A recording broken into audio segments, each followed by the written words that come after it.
Hello, hello, everyone. Welcome to Headmaster's Homeroom. I am Lady Hamilton, and that's right. It is art night tonight. Hello, everyone. I am so glad you guys have joined me tonight. I'm super excited. Don't we love art night? I am so glad everyone is here and joining me tonight. Let's say hello to our viewers. Hello, Rumble viewers.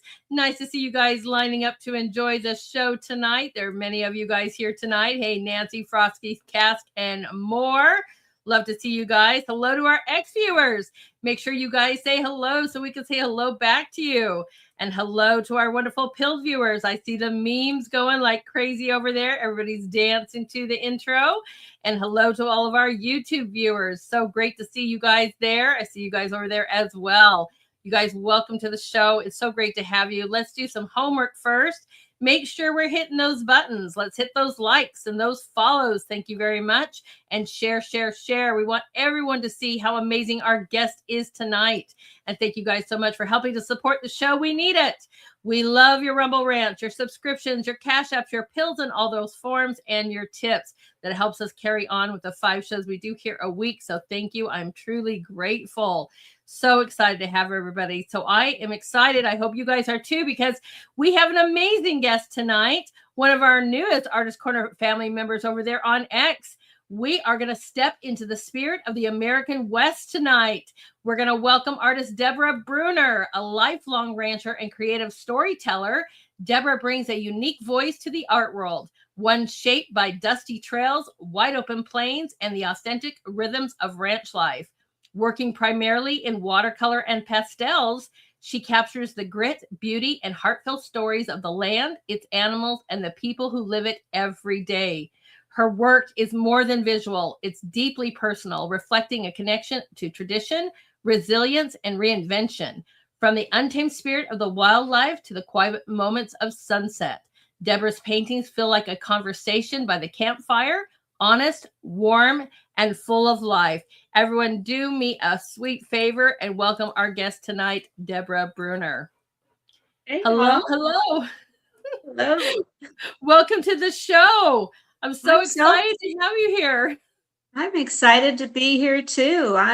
That's a beautiful intro. Thank you. Introduction for me too. Thank you. You're welcome. I write these for each one of our guests. I don't know how many people know that, but I do. And that's why I asked for your bios so that I can word it into something beautiful to present how amazing you each are. And I have seen your work, my friend. I am just so excited, but I know I've left some parts out. So fill in the gaps and tell our viewers a little bit about you. Oh gosh. Well, I'm your typical horse girl, I was horse crazy from the day one. I think that was my first word. And I was raised with the scent of a horse in my nose. So it's in my blood. Ranching is in my blood and horses are in my blood. So when I started drawing as a little girl, gosh, I was drawing horses, they looked horrible, but I was still drawing horses and I was drawing animals of all sorts. And that's sort of what I, gravitated to. And I just fell in love with that whole lifestyle. Now, I wasn't raised on a ranch. So I came to this late in life where I was full-time ranching. Actually, I started out riding with horses and in the English and dressage arena back east. I was raised in Michigan. My dad was an organic farmer. And the only reason I got a horse was because he knew he could use that manure on his plants. Right. So that was the deal, right? But they had quickly determined that I wasn't going to give it up, right? That it wasn't just a phase, like often it can be, but it never was with me. So my mom was an artist, and she was a very good artist. She never sold anything. She never. She was of an age where I guess you didn't promote yourself, but she was so talented. And I remember from when I was a little girl, we would go outside and we would literally wildcraft stuff, plants and all kinds of weeds and things like that. And those would be the foundations for Christmas presents, Mhm. decorations, and all those kinds of things because, well, we were on a farm and we had a budget. Our budget wasn't really big for Right. Christmas presents and things like that. So that's kind of how I started. It was almost like a folklore kind of upbringing in art. But she also was a very talented China painter. She did a lot of painting. If you are familiar with China painting, it Mhm. is it's really difficult. In fact, I have all of her. She's passed away several years ago, but I have all of her notes, all of her sketches from everything that she Oh, created, and they're very interesting. Even her notes too, the colors that she used. But so when you're doing China paint on a plate, she'd have her sketch in there, but you don't see the colors, you don't see how they're going to evolve until after it's fired. And right. so it's just, by the luck of God, whether you have something really creative and beautiful there or not. And Mhm. so that was my introduction to art. And she liked doing ceramics and she worked in a lot of porcelain. She did sculpting birds, and I helped her with that. And I helped her with the kiln. And so when she passed away, I just sold the kiln. I didn't want to carry down that path anymore, and I decided that I wanted to do something different. So I went to more of the painting, Mhm. and I met a gentleman who was a watercolorist in Texas. His name is Mark Kohler, and he said, "Oh, I can teach anybody to paint. I can teach you." He says, "I can teach anybody." So I went to his studio because we were in just in the town next over. And I went to his studio and worked with him over a whole weekend. I did like a private 4-day clinic with him. And he taught me all the basics of watercolors and some of his pretty super secret tricks that he uses. He's an amazing watercolor artist too. So he just really lit a flame under me. So I thought, wow, I really love this because I've been doing pastels and oils and acrylics, and I thought, I liked pastels, but felt they were kind of limiting in what I wanted to create. So when Interesting. I was introduced to watercolor, I just fell in love with Don't know. that. That's so Yeah. exciting because we all have our own loves. I mean, yeah, I've tried all of those kind of too, but I'm different. When I found oils, I was like, oh, that was my thing. I just fell in love. But I'm just laughing because you have such a passion. You're like, I totally fell in love. That's exciting. Continue. Good. Yeah, so I spent actually that whole summer with him. I'd go to his studio once or twice a week, and I just would be working on some, paintings or whatever, and he'd coach me along. And he's a very good friend. Um, he was so generous with his talent and his time and teaching me, and so I really have a lot to uh, credit him for my skills. And people will often look at my watercolors, not so much anymore because I've developed my own style finally. But when I Mhm. first started painting, people would say, "Oh, that looks a lot like Mark's work." And I said, "Well, he has definitely influenced me." Right. Yeah, So, anyways, that's awesome. that's kind of my art path. And I think I was in 2008 where I really started seriously going after art as a career. I went to school at college. I took design courses at Kendall School of Design while I was going to business school, and I had a very productive business career. And in 2008, my husband and I sold our business, and we didn't retire. We just shifted our priorities and Right. started really ranching full time. I had already acquired a big herd of cattle, and we had mama cows, and I had them up in Wyoming on a grass lease. And I had started to learn the ranching end of cattle raising. And so one of my paintings, Peter Campbell, he's the gentleman that's standing with the rope. It's called I can't Teaching the Ropes. He was my mentor. He's passed away since, but he was my mentor when it came to cattle. I was a good rider. Gosh, I was, sticky in the saddle. I could sit anything. That wasn't a problem. And I learned how to rope, started learning how to rope when I was 40. So you can do anything if you put your mind to it. I do love that. Yeah. So, he influenced me, and he saw some of my work when I started painting, and he says, you need to do this. He was very, very encouraging. He says, you need to do this. You need to pursue this. Don't waste this. Go after it. That's right. So I I took their advice, and I went after it. So nice. Nice. So many great things about your story. I just love it. And how your influence, that's one of the things I always want to know about. It's like, where did that passion come from? And, kudos to Mom doing that. I mean, I've worked with some clay before too. And I'll tell you guys, when you're underpainting and you don't know, when everything's just kind of dull and you like you said, you're like, okay, I'm hoping this comes out in the fire. And it usually always does. Right. But it's just so different when you're doing ceramics too now, and then having the love from the horses from the very, young age. Yeah. I loved mine as well too. I had palominos. I just love that, raised a few cows myself as well.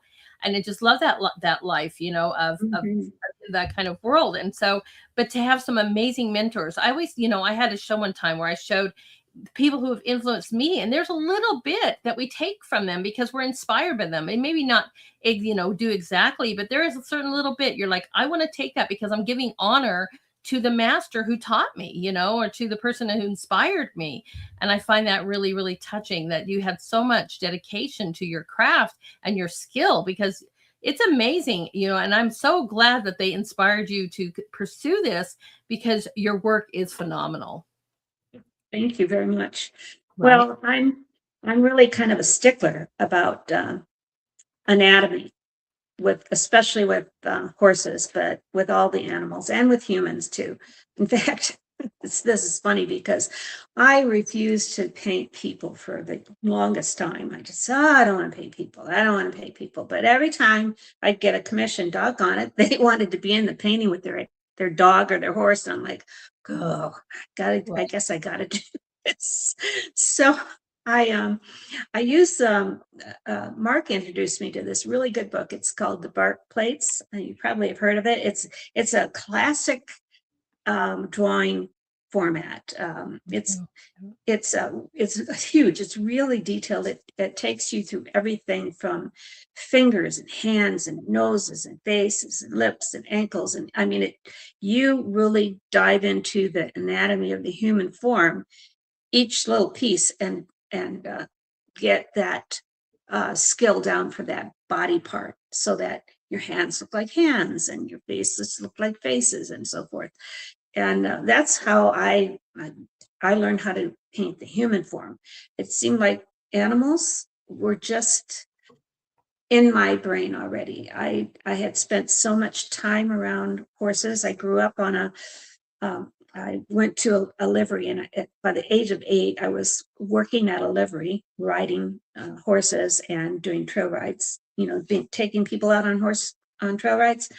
But I think we had about 60 head of horses, and I would just sit out there and I could tell you what horse it was by the way they stood.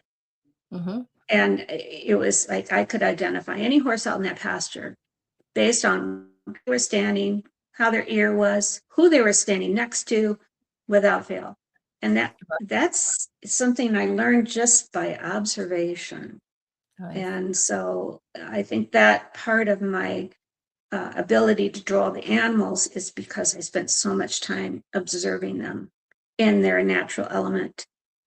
And it just, from when I was very little all the way, I still do that. Right. Exactly. Yeah. I mean, it just goes to show you how everything is uniquely made.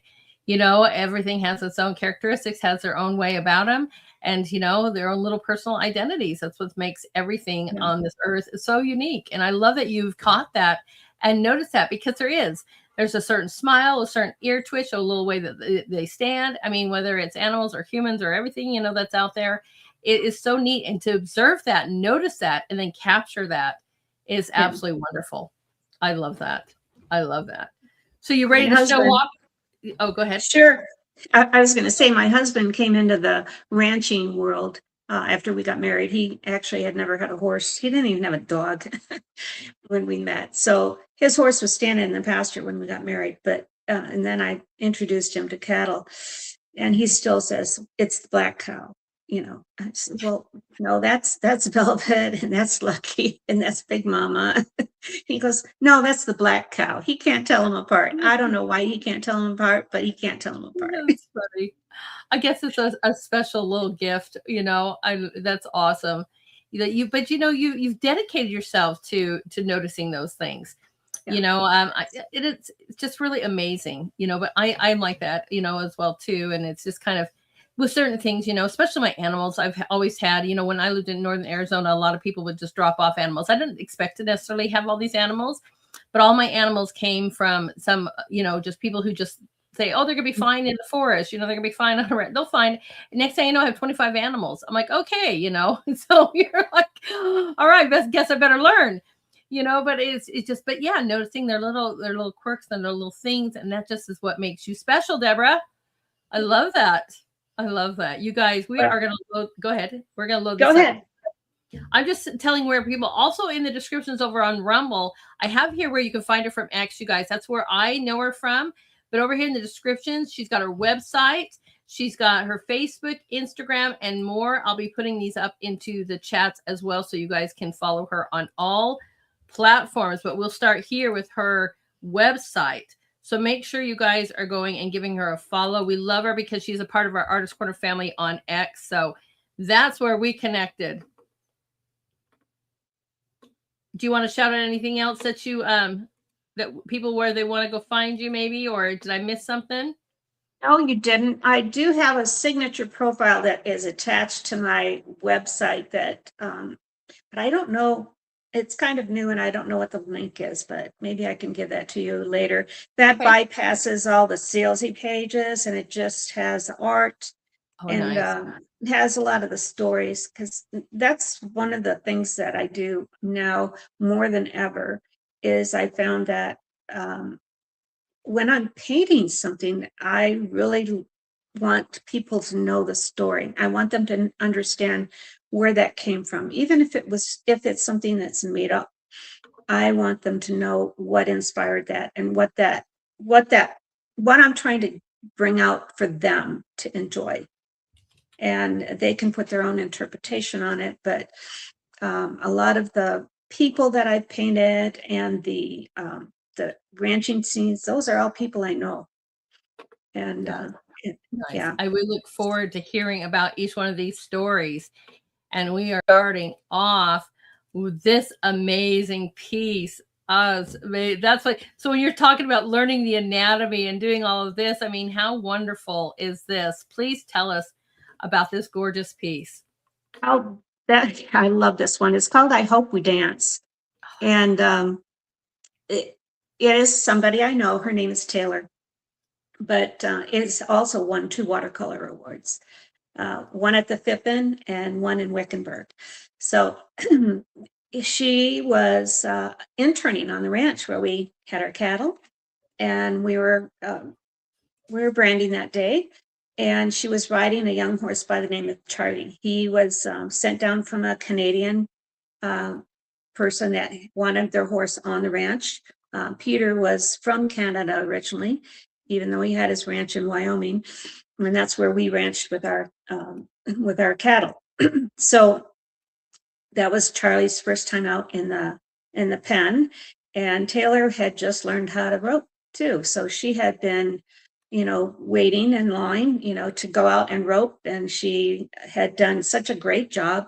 And this was just after she finished up, and her rope was hanging off her arm, and she was glancing down on Charlie, and it was just like that look was just amazing to me because you could just see the love there, how much she loved that horse and what he did for her. It's so interesting because you feel it from their heart to your heart, and it shows in her expression, and that's what I wanted to capture. And Yes, I think yes. I got it. Did you say Wickenburg is in Arizona?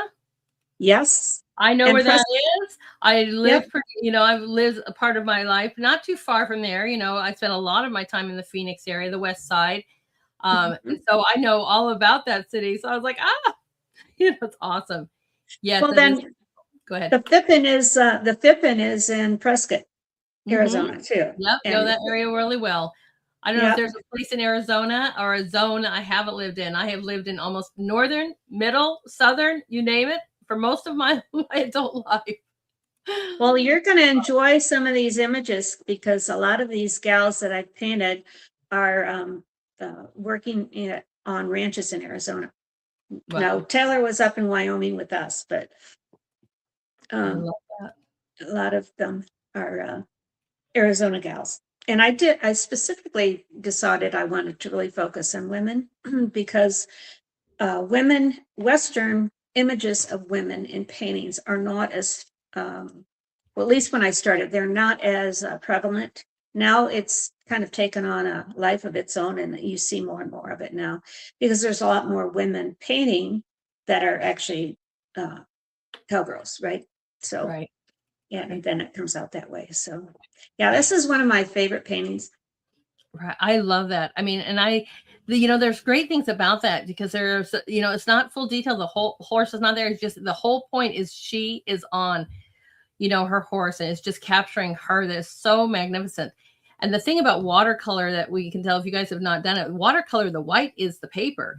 And so you're putting in these beautiful hues all around it to make your shapes and your folds and so forth, where you look at her hat or her shirt and the creases and so forth. So it's just absolutely phenomenal how you've been able to capture this. It's just so delicate yet so beautiful. And I thank you guys already for your compliments and comments in the chats. I'm popping them up. And I agree, guys. This is just absolutely beautiful. And you guys like the facial expression. That's really nice. Yeah, yeah. Yeah, she's a mom now. She's got, I think, two children. She and her husband met at the ranch that year that she was riding, and it's she's graduated from college with an equine science degree, and she also so they raise cattle, they raise horses to sell, and then she's also a very, very talented leather crafter. That is amazing. Absolutely amazing. I just want to say thank you guys for your donations over there on Pilled. We got a phone and a can, just real quickly saying thank you to them. They are super excited about this. I'm glad you guys are joining us. So thank you so much. And all your wonderful comments. Awesome. This is fantastic. Let's look at the next one. Oh yeah, well, she's another Idaho gal. Her name Idaho is Annie. And she is part of the Alder Spring Ranch.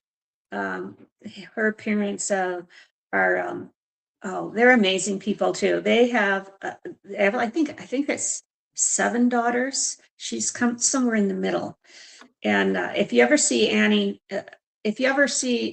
sitting on a horse, you'll know it's Annie because of the way she sits. I can tell her, I can pick her out of a crowd because of her posture on a horse and just how she is really part of that horse. Well, anyways, this was her grabbing up her gear, and she's going out to gather up some colts or whatever to go out and move the herd. And her image was actually in a big lot, kind of like a barn lot. It was just a very plain, ordinary background. It didn't have any of this desert behind her.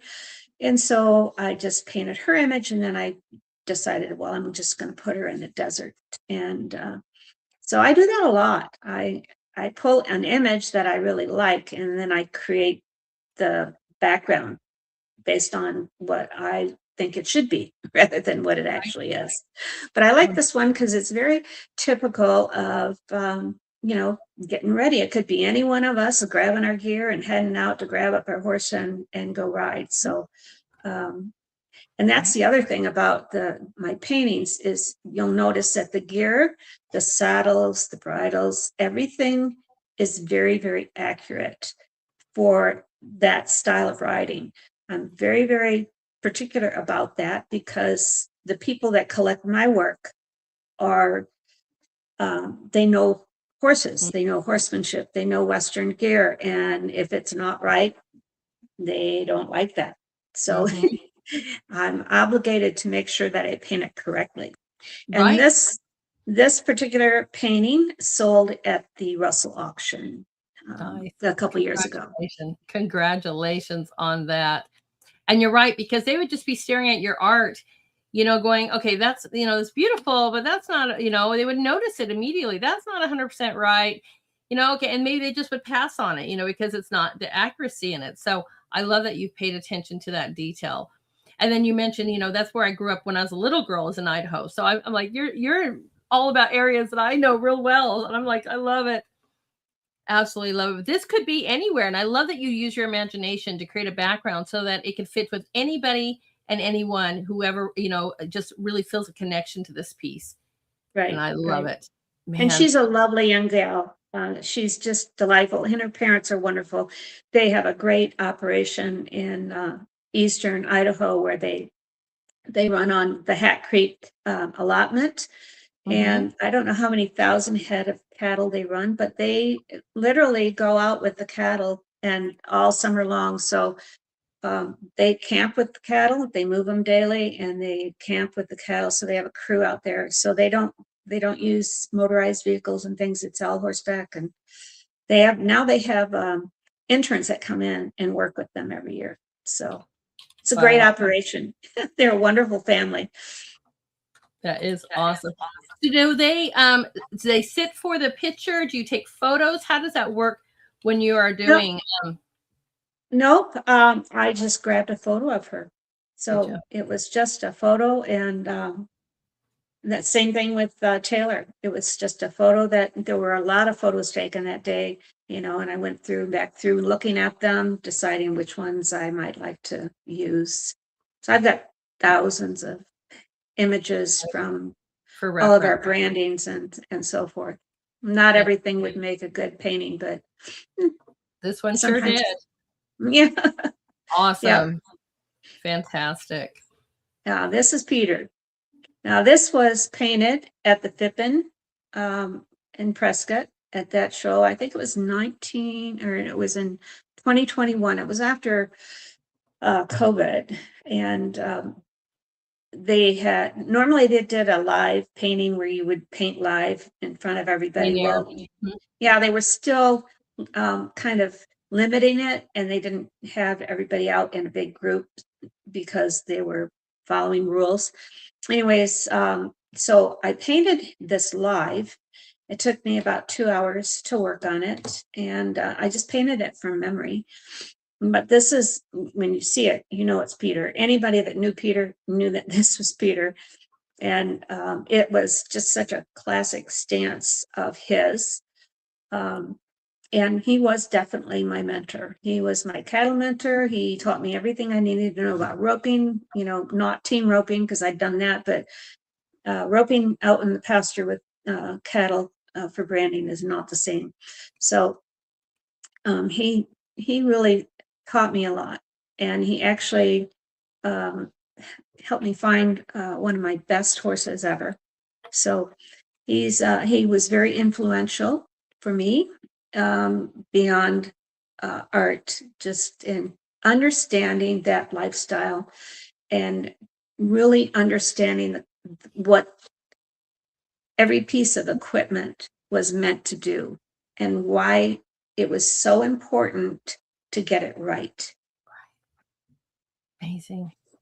But so many people can relate to this, because one of the things I've noticed too is it's not a full-on facial of the person. It's not on a full-on profile of the person. So somebody else might go, that kind of reminds me of, and can totally resonate with this image, even though you may know who it is 100%. They might say, that kind of looks like my grandpa, or that might kind of look whatever. And I kind of am noticing that on some of these, you don't put in like a full profile or a full image of their face, which I think sometimes adds to the ability of other people to connect with that as well. Because I Yeah. don't know if this is sold or not, but I can just kind of see that, because my grandfather was definitely, a cattle rancher, and it's like, I can see these kind of things in it. It might remind you of that. But Yeah. they're talking about how difficult this is. Yes. I mean, can you imagine? I mean, look at the shirts, guys. Look at the belt buckle. Look at these areas that are white that just have these beautiful hues that are going in there. And the shirt being in such a, light blue and stuff, and that belt buckle that just shines, and I love what you've done with the rope and how the watercolor has just come off and is somewhat dripping, off of the rope itself. Just really beautiful. These little splashes of color. Is that what you talk about when you said you're creating your own signature? Yes, that would definitely be something that's more my style rather than Mark's style. Mark is very detailed. He will get a great under drawing, a original sketch, and do an underpainting that's very, very detailed, and then he will work and put the colors in, and it ends up looking almost like a photograph. And I like that. I love his images, but I also feel like as an artist, I want people to be able to connect with something. And sometimes you need to leave enough out that they have room to put their stamp on it. As you said, this could be someone else, not just Peter. It could be another person, but if you knew Peter, you'd know right away that was who it was. But if you didn't know him, it could be anybody. Yeah. Exactly. Just so beautifully done. And I love that, this is something I think all of us artists need to incorporate, something that just says, you can look at it and go, oh, that's so-and-so. That's their signature. That's their style. And you just know, because, it's a way without having to sign it that you know who we are. And I love that you've incorporated this on this. It's just really beautifully done.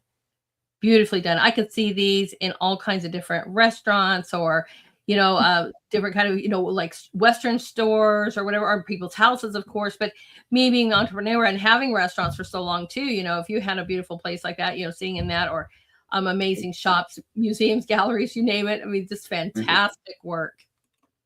Fantastic. And after he had already passed away. And so the person that bought this painting was someone that knew him and wanted it. So. Oh, nice. Nice. I love that. This is a cheeky little guy. Oh, that's so great. Boy, did you catch that little personality? Oh my heavens, that is so awesome. Yeah. It's called Looking for Trouble. And actually, I sold it this year at in Montana at Great Western Art Week. And then one of the things I did I thought was really fun is I wrote lyrics to a song for him. And then I just put the lyrics into an AI program and let it put music to it. So it's very generic music, but I used like a Western style music or whatever, and I sent it off to him. And I said, I told you I was going to send you something special after you bought this painting.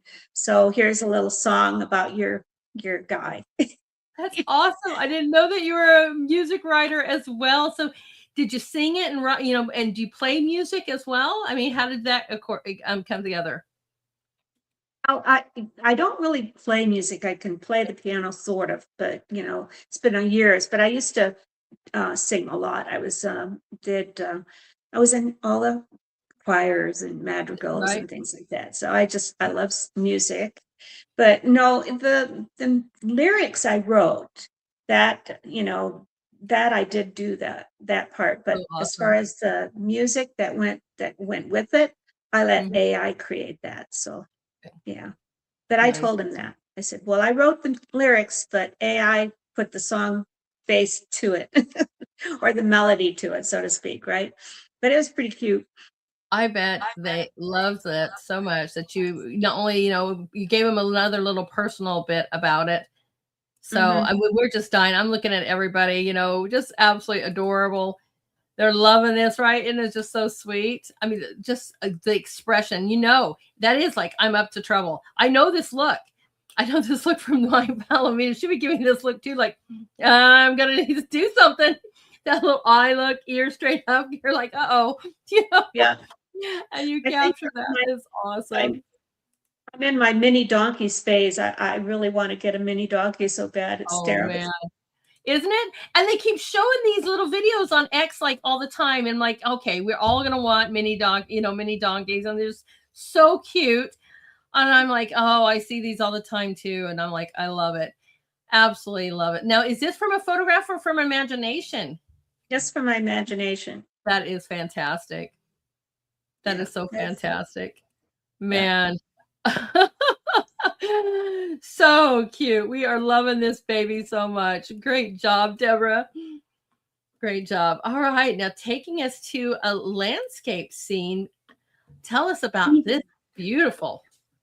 Well, I have resisted doing landscapes for a long time. Just didn't want to do them. No, no, no, no, no, no, no. I'm not doing landscapes. I finally just said, okay. And I actually started doing more landscapes this year. So probably last fall is when I started doing that. This is just a simple little farm scene with a couple of cows and a little farmhouse and smoke coming out of the chimney, and just a little, a hint of pasturing behind the trees and stuff. Kind of reminds me of where I grew up. So it's just it was, just something that I cobbled together a couple different images to build that, Love it. Had a little farmhouse that I liked, and then put some trees around it and threw some cattle in the field, and poof, it was a painting. I'm with you, right? I think so too. And there's a lot of times that I don't know about. I know a lot of our artists that sit there and say the same thing, like, I resisted, I didn't want to do this. But that's what I said. He says, I'm glad you quit resisting, because isn't this fantastic? It's amazing. Just really, really beautiful. And this is lighting up the chats. So I'm trying to grab all your wonderful comments and compliments. Thank you guys so much. Right? Peaceful, hot summer day with the cattle grazing. Yes. Right? Just beautiful. Stay tuned, because once I finish this commission I'm working on, I'm going to start in on another painting that is an old barn with some fencing around it, and some hollyhocks on the fence, and some sheep in the pasture alongside the barn. The barn's kind of fallen over. I'm really excited. I've got the composition ready and the beginning sketch, but I'm not starting it until I finish this commission. Right. I must finish this commission and got going. I like that, you guys. So you just all know that she'll take commissions here too. But yeah, I'm kind of one of these people too that have to work on, one, maybe two at the same time. But yeah, no, I like to kind of do that one. And you're lighting up the chat. So landscapes is definitely something you need to consider in your future. I don't know. That's a good question. Do you seal? A question in the audience. Do you seal your watercolors? No. Now this one I would not have varnished. I do varnish some of them, but traditional watercolors, you don't seal them. You put them under, I use acrylic, museum grade acrylic, and of course a mat on it, and then frame it. And I do frame everything myself most of the time. If I've got special pieces that are going into like the Russell or whatever, I will definitely have those professionally framed. But I do have a frame shop, so I can build whatever I need if I need to. Right. And that's kind of what I think of when I'm thinking of watercolors and sealing, is putting some like a matte clear coat or something like that on it to do that, or under glass or things like that, just to make sure. But yeah, just to protect it. So there you guys go. Hopefully we answered your question. Thank you for the question though, guys. Isn't this beautiful? Absolutely fantastic. All right. Tell us about this piece. Okay. Well, here's one of your Arizona gals. These gals, and again, she was in a corral roping, and the cattle were in the pen. There was, fencing and stuff. They had their tents up around it. It's 3 families that own property down in southern Arizona, and the families ranch together. They do everything together. So they had just been, they had brought in some cattle, and she was dragging a calf to the fire. And so I took her out of that mess. I put her, I put her in Wyoming and put the Goshen Rim behind her and just put her in a big pasture in Wyoming. So that's what that is about. And she is one of the gals that I feature quite a bit. She's one of the cousins that they spend a lot of time helping their grandmother. So they're all real handy. Real handy. Right. All probably grew up in that world, that's their life. And she Oh, probably, yes. is she from like the Tucson area or even more south, like Sarasito? It's further south. In fact, her, the lady that sends me the images and really shares quite a bit of her ranch photography with me. Her husband works as a sheriff, and they apparently are very close to one of the reservations. So a lot of the images that she sends me are of areas on the reservation that nobody gets to see, but she sends me photos of them. Yep. Yeah. So yeah, Very nice. it's really nice. It's I love the red rocks. That's well, The I Sedona don't know. area. Yeah. Yeah. Yeah. I know my Arizona. I just love it. I mean, I love Tucson. I lived there when I went to undergrad school, and it's just amazing. One of the things about Tucson is, the sunsets that make so famous. You would get those in the morning in the Tucson area as well, brighter than anywhere I'd ever seen. So vibrant. It was just really beautiful, bouncing off of that desert, and it, was, to me, it was a much prettier desert area because it had a lot more blooming life going on down there. So obviously it got more water, but it was just fantastic. And I just love that you've taken this and you've put this in a whole different zone. It's awesome.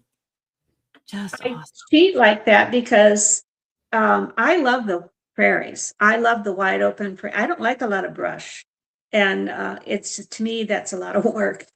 So not a work as in painting, but work as trying to keep it clear and so forth.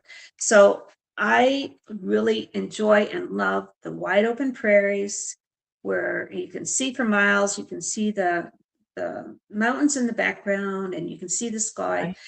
Because I grew up in Michigan, and everything is brush everywhere. And I was never so happy to leave that state. As soon as I could, I bugged out for the Colorado.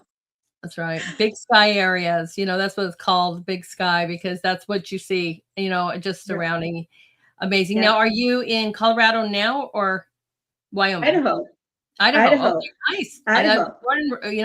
I was not born there, but I was raised very young in Idaho area. So yeah, we would always go camping and go on to the Tetons and go to Yellowstone and all this kind of stuff. Like yearly. My parents loved it, but yeah, I love the Idaho area. Clear water, so beautiful, big sky country, guys. Well, and you have so much variety. So I've actually ranched in Colorado, Texas, Wyoming, and now Idaho. Nice. Very nice. Fantastic piece. Just beautifully done. I'm glad that little cap is so cute. Right. I like the little guy there. He's just cutie. Yes. Yeah, I know about bottle feeding me some calves. Just absolutely. I bet you do. But so much fun. Oh, look at the vibrance of this. Oh, yeah. Wow. Tell us that was a fun one to paint. I think my husband and I were traveling somewhere. We were going to see some park in Idaho. We had, we don't get a lot of free time. And so we had a little trip that we took. We took our dogs, and we went to this park, and they had this old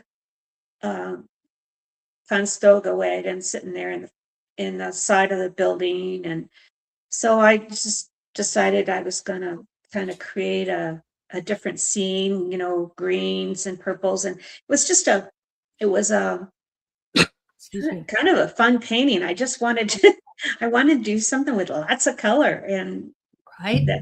that's what came out. And, I see this, and I just talking about Arizona skies, and that's the first thing at least I thought of was the wonderful, Mhm. beautiful sunsets and sunrises, in Arizona. But look at that, isn't that just amazing? So beautiful. And this is Yeah, that different from what I've seen from you, because usually it's a little bit more softer and more subdued, and then you're like, "Woo, here's vibrant." you know, every now and then I get a wild hair and I do something wild. So yeah. That. I've been doing a lot more of that lately, where I've been trying to get more color in and just brighter skies. And we get sunsets like this in Idaho too that are just fabulous, and sunrises that are just amazing. Our place sits in a little valley. So Mhm. we've got the mountains to the east and then the mountains to the west. So we've got it on both sides. Wow. And now, are you in middle, southern, panhandle? What zone are you in Idaho? Southwest area, Okay. almost Okay. to Oregon, almost to Mhm. Oregon. We're Yep. considered high desert. Mhm. Most Yep. people would look at around, they look around at us and they think, "Oh, why do you want to live there?" But again, prairies. Right. I love prairies, right? So, and my husband said, "Well, I can always drive to the mountains and the forest, so we can do this." That's right. I love it. I know this area well. My husband's from Oregon, so yes, I know that area really well as well. And yeah, beautiful high desert. Just love Yeah, that. Yes, isn't this gorgeous, everyone, with the colors? I know. Yeah, I know, you guys. I love my yellows and reds and oranges. Those are my favorites. So I know too. it is just makes me so happy. That's one of the things, like, I miss the skies of the Arizona. I mean, it's not that they're not pretty where I am at now on the East Coast, but there's just something about that just bounces off of these desert plains and the prairie lands and stuff, just makes the skies just radiate in color, and it's beautiful. Yeah, and I Absolutely. wanted to do something that was more a little, not completely abstract, but more abstract as it relates to the skies and the Hmm. colors and things. So I was Right. just a was something that I tried that I hadn't done before, and I like how it turned out. I agree. I agree. That is just fantastic. Love it. Keep doing more of these. But it's just fun. Every once in a while, it's fun to switch up what you do. I'm more of an abstract painter, and every once in a while I'm like, all right, I'll kick out like a rose, or I'll kick out some, just for fun, to break it all up.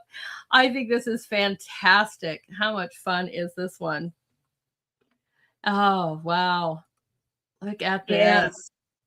So that bird, that is an osprey, was sitting on a big pole way up in the sky. And we were close to Cascade, Idaho at the time. We were actually out looking for property. We were still living in Texas, and we had sold a chunk of land and said, "Well, we're going to go get some, we're going to go up and buy some investment property." So we were up in northern Idaho near Cascade and McCall area. And my husband captured the osprey on this pole, and so I painted him, and I decided, well, he was kind of near the lake. So I put him actually on the stump in the lake, or, by the lake, and then created the Mhm. trees in the background. So this was one of my paintings that I did pretty close to right after my stroke. And I was still having trouble with control of my hands. Oh, And so, yeah, this was probably did this in November last year. And so my hand was still not real steady, and getting detail was difficult. So the trees, I'm not thrilled with the way the trees look in the background, but I like the overall feel of the painting. I can't believe that you've done this post-stroke, and you're having problems with your hands, because I think the detail is just absolutely phenomenal. I was even looking at, the uh oh, I get cottontails and whatever. They're in the water. Is just phenomenal. The detail on our bird is just amazing. And I didn't know that, you had a stroke, but I'm really glad that you recovered. But look at what you created during this time. Wow. Yeah. Wow. Yeah, I have actually done quite a few paintings, but I don't know if I don't know if I sent you the one. My first one that I did back was just a bunch of washes, and it was a river scene, and it was like, okay, I can do this. So that cows with the farm, Mhm. that was one of the paintings that I did after my Nice. stroke. Yeah. Yeah. I that's just amazing. I went through a time of paralyzation, not so much my arms per se, but my most of my body, and I had no urge, and it's hard. You get back in the to get back in the saddle. You got to like force yourself. I'm like, can I do this? It might be a little bit off. I'm just gonna play, maybe do some washes, like you said, but you don't want to lose that. And then you sit there going boom, and here comes the amazing stuff comes out of you again because we're so blessed with the talent. Thank you God. It's amazing. And I just am like, wow, look at this, guys. This is so beautiful. I And love it. and the colors, that blue green, that's Cascade green. I think that's my favorite new color. Everything I'm doing has that color in it somewhere. Right? Oh, funny. Don't Isn't that funny how we all have a favorite? I like that too. It's funny because I love you guys. I love reds and I do that, but I love like my cobalt blue or my cadmium reds. It's like it's always got to be in there somewhere. But you fall in love with one and how it works with your stuff, and it almost becomes almost like your signature color in a way. Even if you find a little place to put it in. Have you noticed that too when you're doing certain work? You're like, it doesn't really call for that, but I'm gonna find a little area because I love this color so much. I don't know if you Yeah, do and you this, hope you don't. Yeah, with watercolors, you really hope you don't mess it up because there's no going back once you do something. right? And has that ever happened to you before where you've messed up a piece and what do you do? Do you cut it out? Do you scratch it? I mean, what Well, happens? well, it depends on how bad I ruin it. Right? If it's something that, I can maybe I wouldn't want to do prints of it, but maybe it might appeal to somebody. It depends. A lot of times if it fails, I just throw it in the bin and I save the paper and I use the backside for palettes, stuff like that. There It's you not a go. way, it's never wasted. And I Right. think you have to really be willing to fail Mhm. and make mistakes if you're ever going to advance. Right. So, yeah. So That's I've right. I've got pretty good stock of Right? paintings that are I in the do the bin. same. I do the same too because I don't know. Sometimes I collage pieces, and I don't know if I'm going to use it for something. I also like to, especially with our artists in our groups and stuff like that. Not everyone's an artist, but they want to try. So I've Mhm. saved some of my very first drawings, which are horrible, But it's like we didn't all start out, because a lot of them are like, wow, wow, wow. But I'm like, we didn't start out this way. A lot of us started Nope. out very simply, and then giving them some kind of encouragement. But then again, I've had damaged areas, and sometimes I don't know how I'll include that. But I love it. Maybe I can cut it down and it's a card instead of a full 9 Right. by 12 or something. So Yeah. I love it. Fantastic piece. Tell This us about this one. I love this one. This is hanging in my living room. I don't think I'm ever going to part with it. 'Cause- Oh, tell us why this one is your favorite. I love it. well, I painted this uh in January this year. So it's a new painting. And it's a mouflon. He's a ram. He's part of a big herd in Texas. They have those game ranches where they have all kinds of exotic animals. Well, he was on there. I have had that photograph for years, and I've always wanted to paint it, but I just, it never came to the top of the list, right? I had a commission or I had other things that got in the way or a different series that I was trying to complete. So it never came up to the top of the list of what I wanted to paint. And so I wanted to take this to Montana for Great Western Art Week. And so I painted him and I fell in love with it. not a really big painting. He's 11 by 14 is the image, but and he was going up a hill, and it was just, well, you know how Texas has a lot of scrub, that's grease wood around it. It's just messy, not very pretty. Right. So I literally put I masked all the where all those branches are. I masked them so that I could have that white in there, and then I put the blue underneath there, that teal underneath, and the brown and Right. so forth. And when I pulled the masking off, it wasn't very attractive. So because it was white and it didn't really look like brush, but my hands, this is where not having control Mm-hmm. worked in my favor. I Right. took one of my rigger brushes, and I put it in that dark, that's a Piedmont color, Piedmont Genuine, I believe. And I started just painting, letting my hand kind of do what it wanted to do. Right. And that's what happened. And it came out perfect. I was Awesome. just like, whoa, that Right. was great. So I was so thrilled that I was able to paint that. Yes. Um, and I was even happier that it didn't sell while I was there, 'cause I'm not sure I would have parted with it. Well, there's one that I love so much. I put the price so high. I'm like, okay, if you're willing to pay that price, like maybe, but I don't want it to sell either. And it's been in a lot of different shows, and I'm afraid somebody's gonna be like, but it's my favorite piece, and I love that What- it's in a show. But I'm like, no, you're gonna have to pay ridiculously amounts for it because I don't want it to sell. Yeah, That's funny. So we had a question. So you said this was small by 11 by what did you say this one was? 11 by 14. 14. If this is small, how big are your normal sizes? Well, I do tend to stay in that 11 by 14, Mhm. 16 by 20 ranges, but I've got some really, like the gal with the saddle, she was a 32 by 34, I think. It was a big painting. Yeah.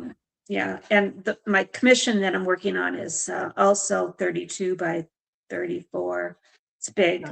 Nice. Um, so I Mhm. do work on big stuff, and I've got some elephant paper too, that I bought a great big roll of watercolor paper. So I can work on bigger things, and I'm going to probably do some projects this year with larger format projects. But a Nice. lot of times I'll do something smaller, just to kind of get a feel for how it's going to look, and maybe make some changes to the composition or whatever. And then once I've kind of nailed that, and I think I've got a good palette that I want to work with, then I'll go and I'll do it in a large format.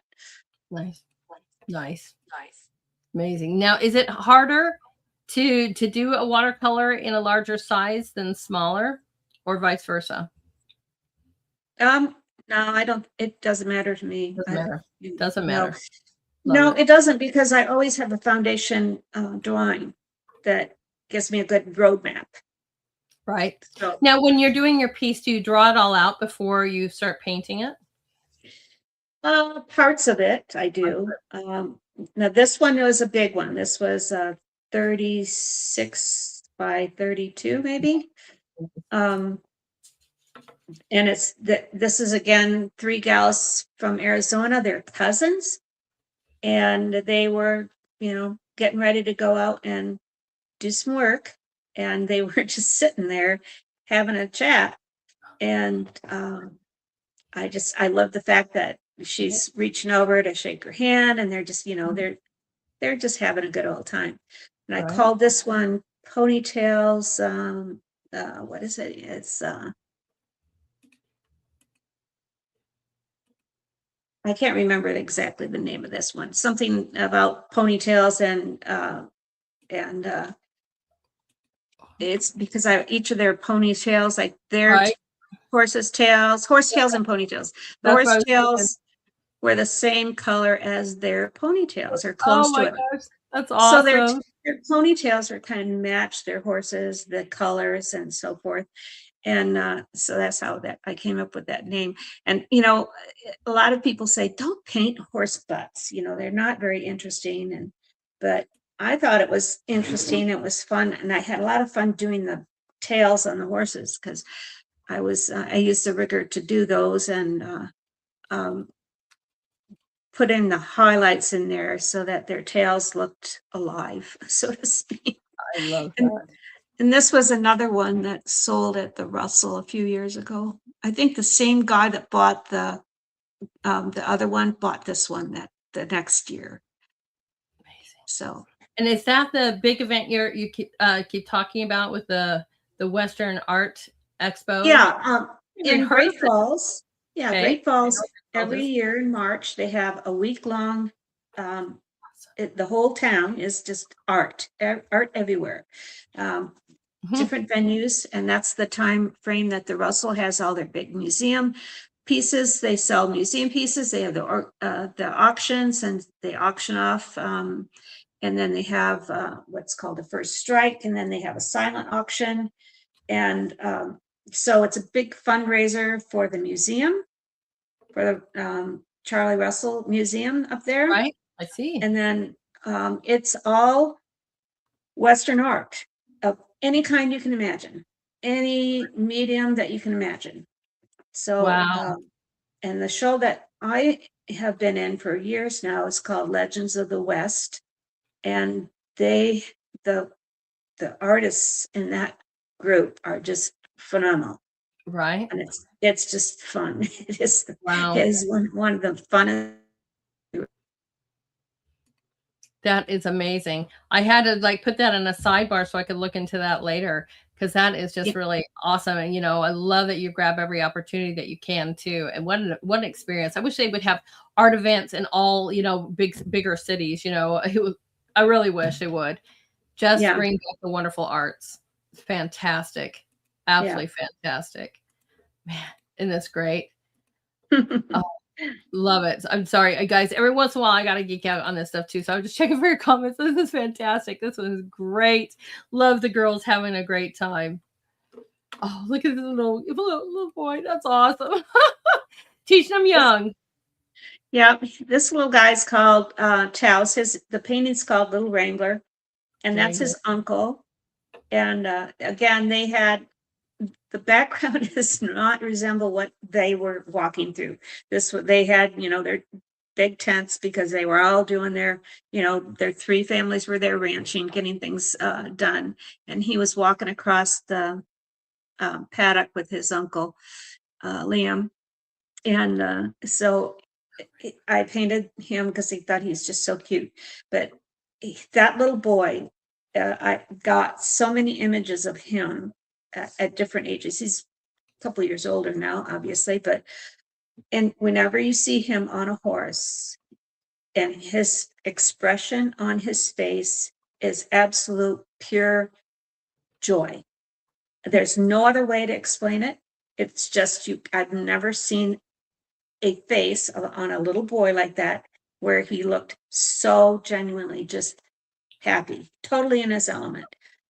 So Man, I've got a few projects with him and that I'm working on. So I he's bet. just adorable. I Yeah. bet.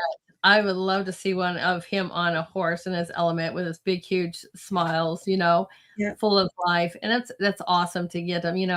My little ones too. The horse that won, like I said, I had a Palomino, and they loved it. They would go out and they would feed her and brush her and talk to her and everything, and she was so thin when we got her. We had no idea that she was even pregnant.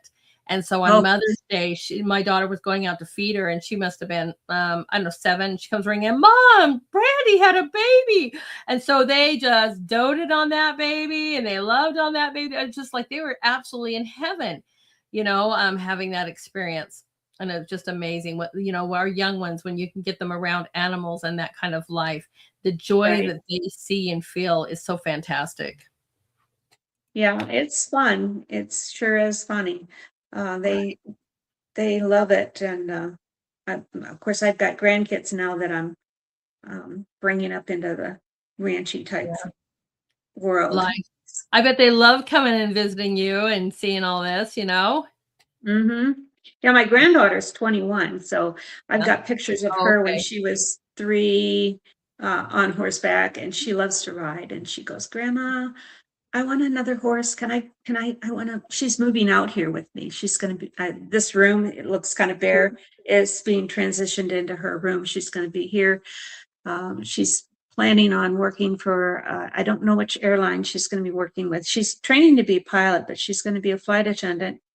And so she's not going to be around much, but she'll have a place to land here anyways, unless they put her somewhere other than in Boise area. So, Right. but She'll be yeah. traveling the world to have a place that she knows and she's rooted in home. That's fantastic.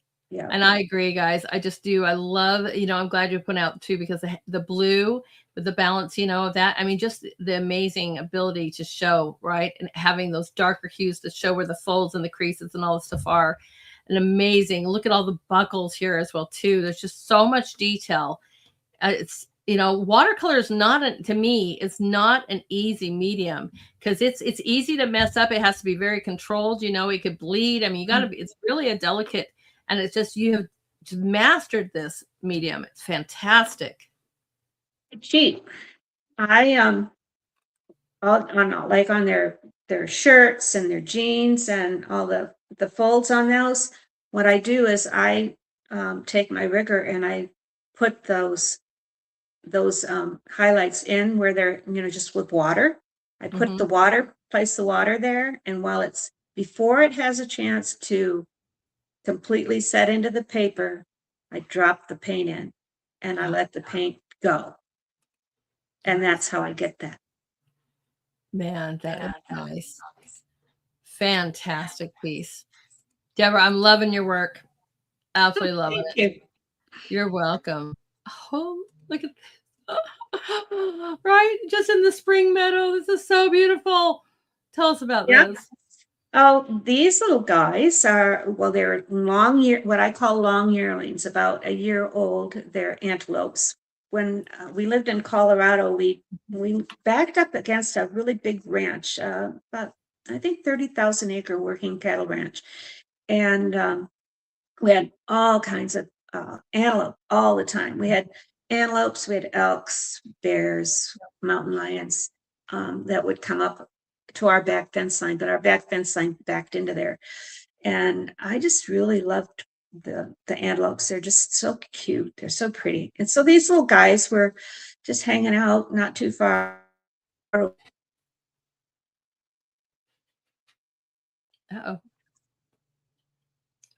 Okay, sorry, you froze for just a minute. Can you say that again?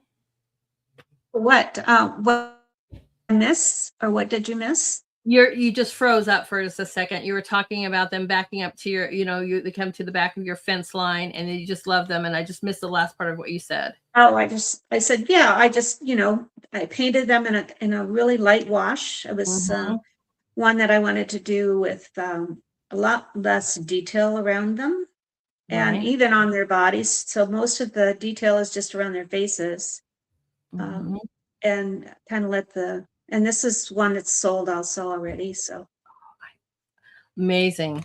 I know, and it's really a great thing. Something I'll ask you too is, because you are an artist that is actively selling your work. So as we're talking about this, if you've got any tips for artists too, what is maybe some of the best ways that people can get out there? Because I've had others come on here too. Number one, I think you've got to be active, like you said, in your show, in your local areas and things like that. But what else do you do to get yourself so awareness? Well, yeah, that's true. I think the starting point is getting into any local events that you can, and collecting email lists. And I usually do a giveaway. Every time I do that, I try to collect as many emails as I can, and I mark it to that email group. And then, of course, on Instagram, the thing with art, social medias are fickle. You have to be present a lot. And something that I'm learning, which is, I don't like to be out in front on my Instagram page. I don't like doing a lot of lives and things like that. But just like this opportunity, what's beautiful about this is I get to talk about the paintings and people get to know me Exactly. and my story, and that's what sells art. I So agree. at every event that I go to, I try to interact with everybody that comes in.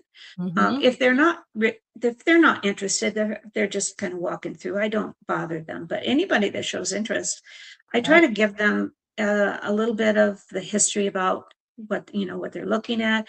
Ask them what they see, what they like, and That's right. it's those personal connections that sell your art. I Even if agree. it even if it's something that they've never seen you before. Mhm. Um, like last year I was at one, it was just a little one-day show. It was a great event. And these two ladies came flying into my tent uh towards the end, and they bought like three paintings each. And they said, "We've been through the whole thing and we came back because we wanted to get your stuff." That's right. And it's like they were cleaning out the last of my art for the day, and I was pretty excited about that. That So is. That's yeah, so exciting. but it But I doesn't do. always happen like that. Right? No, it doesn't. And there's multiple ways to do this too, but this is one of the reasons I have this platform to do this for and have the art groups to do this because number one, I love to beautify the place. I'm an artist as well, and I love to support other artists, but giving them a place where you can talk about your pieces, talk about who you are, Yeah, and it's just amazing because the more opportunities that you guys can take of this, the better it is. And then having the social media presence and then also local because there's so many things. I always say find your group or find your people that this can relate to, whether they are ranchers or people who enjoy this kind of stuff. Maybe you go to some rodeo events, or maybe you go to your local western stores or whatever, or restaurants or whatever, but get involved in local. If they don't have an art expo or event near you, go find a place that would love this and talk to them and say, hey, would you be even interested in highlighting some of my work for a little while? Because as a restaurant owner for several years, I'd like a revolving door, and you can put your price on there. You can handle your sales, but I would love to highlight artists. And so I'm so glad that you're talking about this because I think that's really important, you guys. And yes, being present and talking with people about your work. yeah, Fantastic. Great yeah. advice. Just do not sit in your booth looking at your phone. Do not Mm-hmm. do that. Get up and also get out of your booth. Walk away. If people come into your booth, I step out and I let them have that time where they don't Right. feel like I'm hovering over them. Exactly. And Exactly. and then engage with them when I feel like they're ready. So Mm-hmm. yeah. Sometimes when mine are in like a showing or whatever, I walk around. They don't know before my artist talk or whatever they might have me do. I'll just walk around like I'm a viewer, and I'm like, oh, oh, I like that piece too. Hey, why did what brings that out and get because it's also good feedback. I was really drawn Mhm. to this piece because this, and this, and I'm personally taking notes. And then later on, they find out that I'm the artist, but I'm just kind of, I'm not stalking them, but I'm just walking around with them like I'm geeking out on the work as well too. And it's just amazing because first of all, that's really good feedback. And it's a lot of fun. It's a lot of fun, Yeah. but I like that too. Or step away, and that's too because whenever I go in someplace and I'm looking, and the owner is like, "I got a million more to show you." I'm like, "Let me just absorb your work first."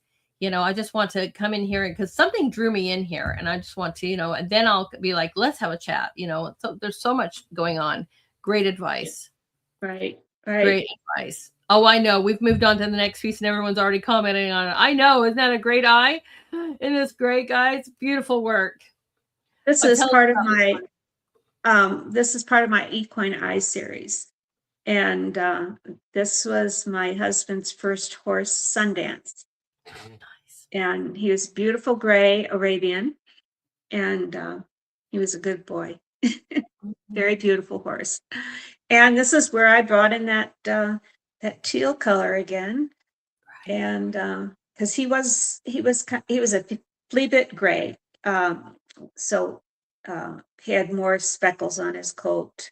Um, that would be more of the red tone in there, but so I gave him a little bit of blue highlights, but I liked the way that came together. I agree. I agree. And I love that you have these little series. And so how many pieces do you have that belong to the Horse's Eye series? Oh, I think 9. Nice. 9. Yeah.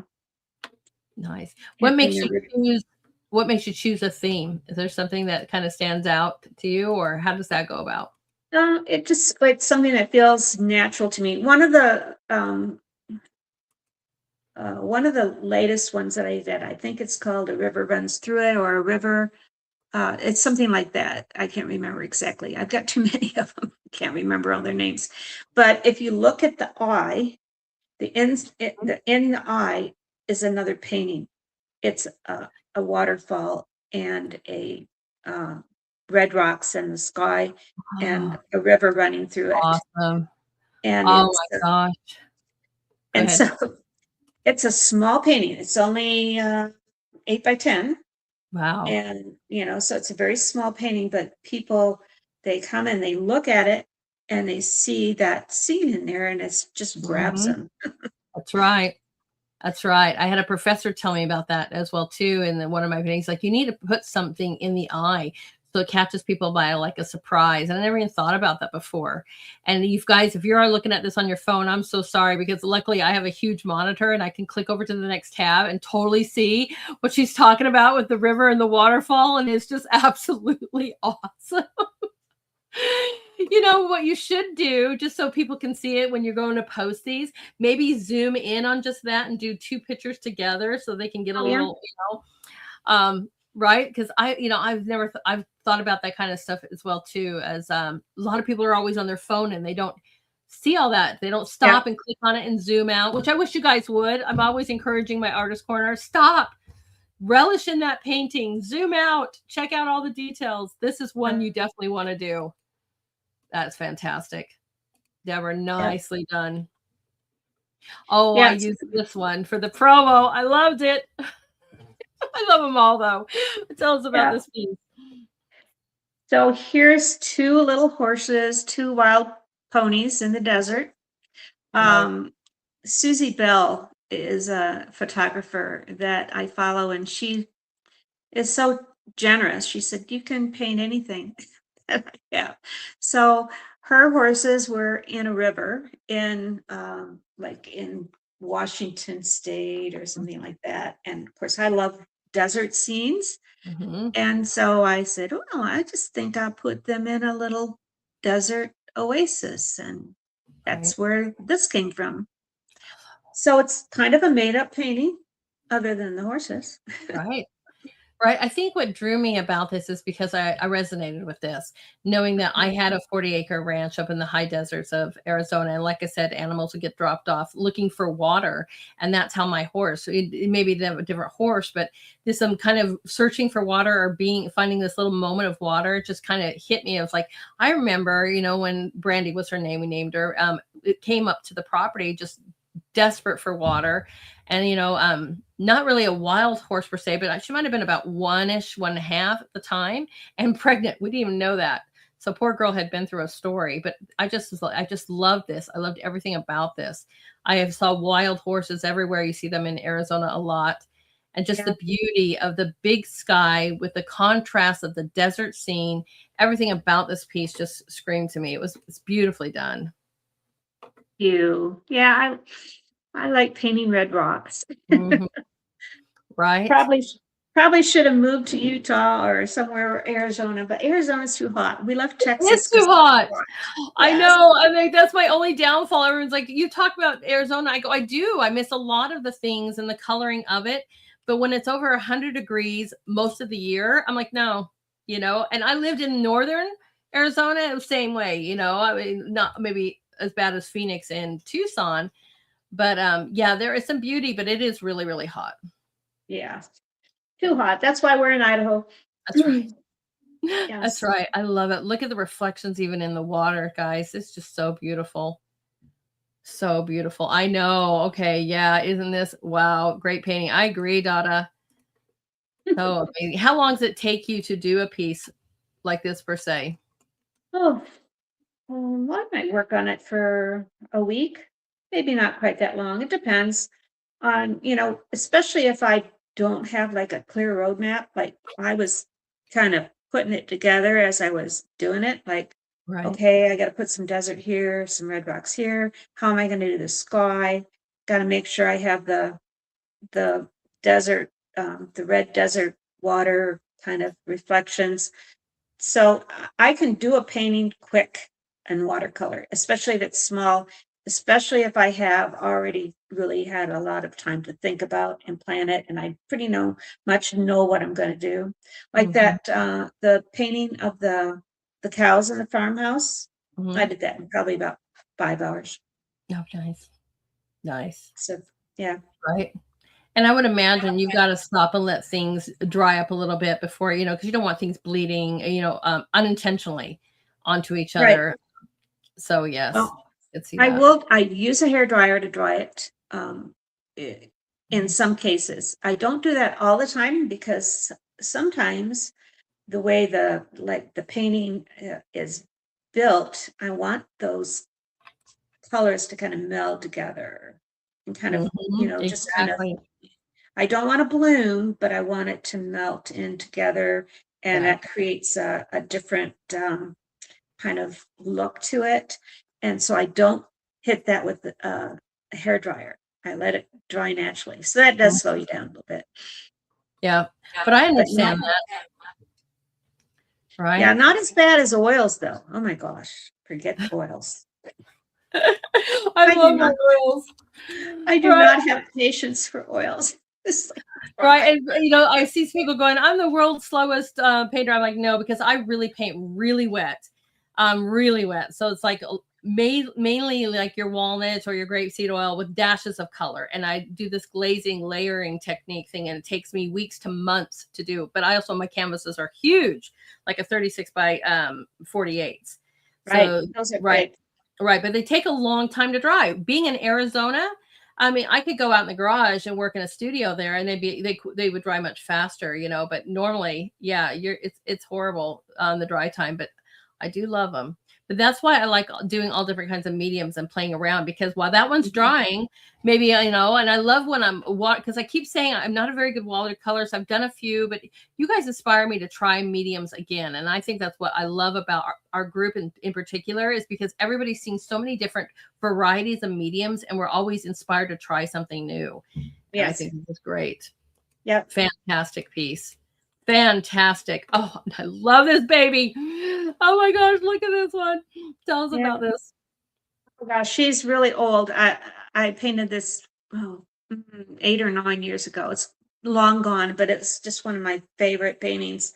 This little Arab filly was owned by a friend of mine, and I just, I left the background totally white. I didn't touch it, and then just the highlights. I wanted to make sure I had the highlights in there.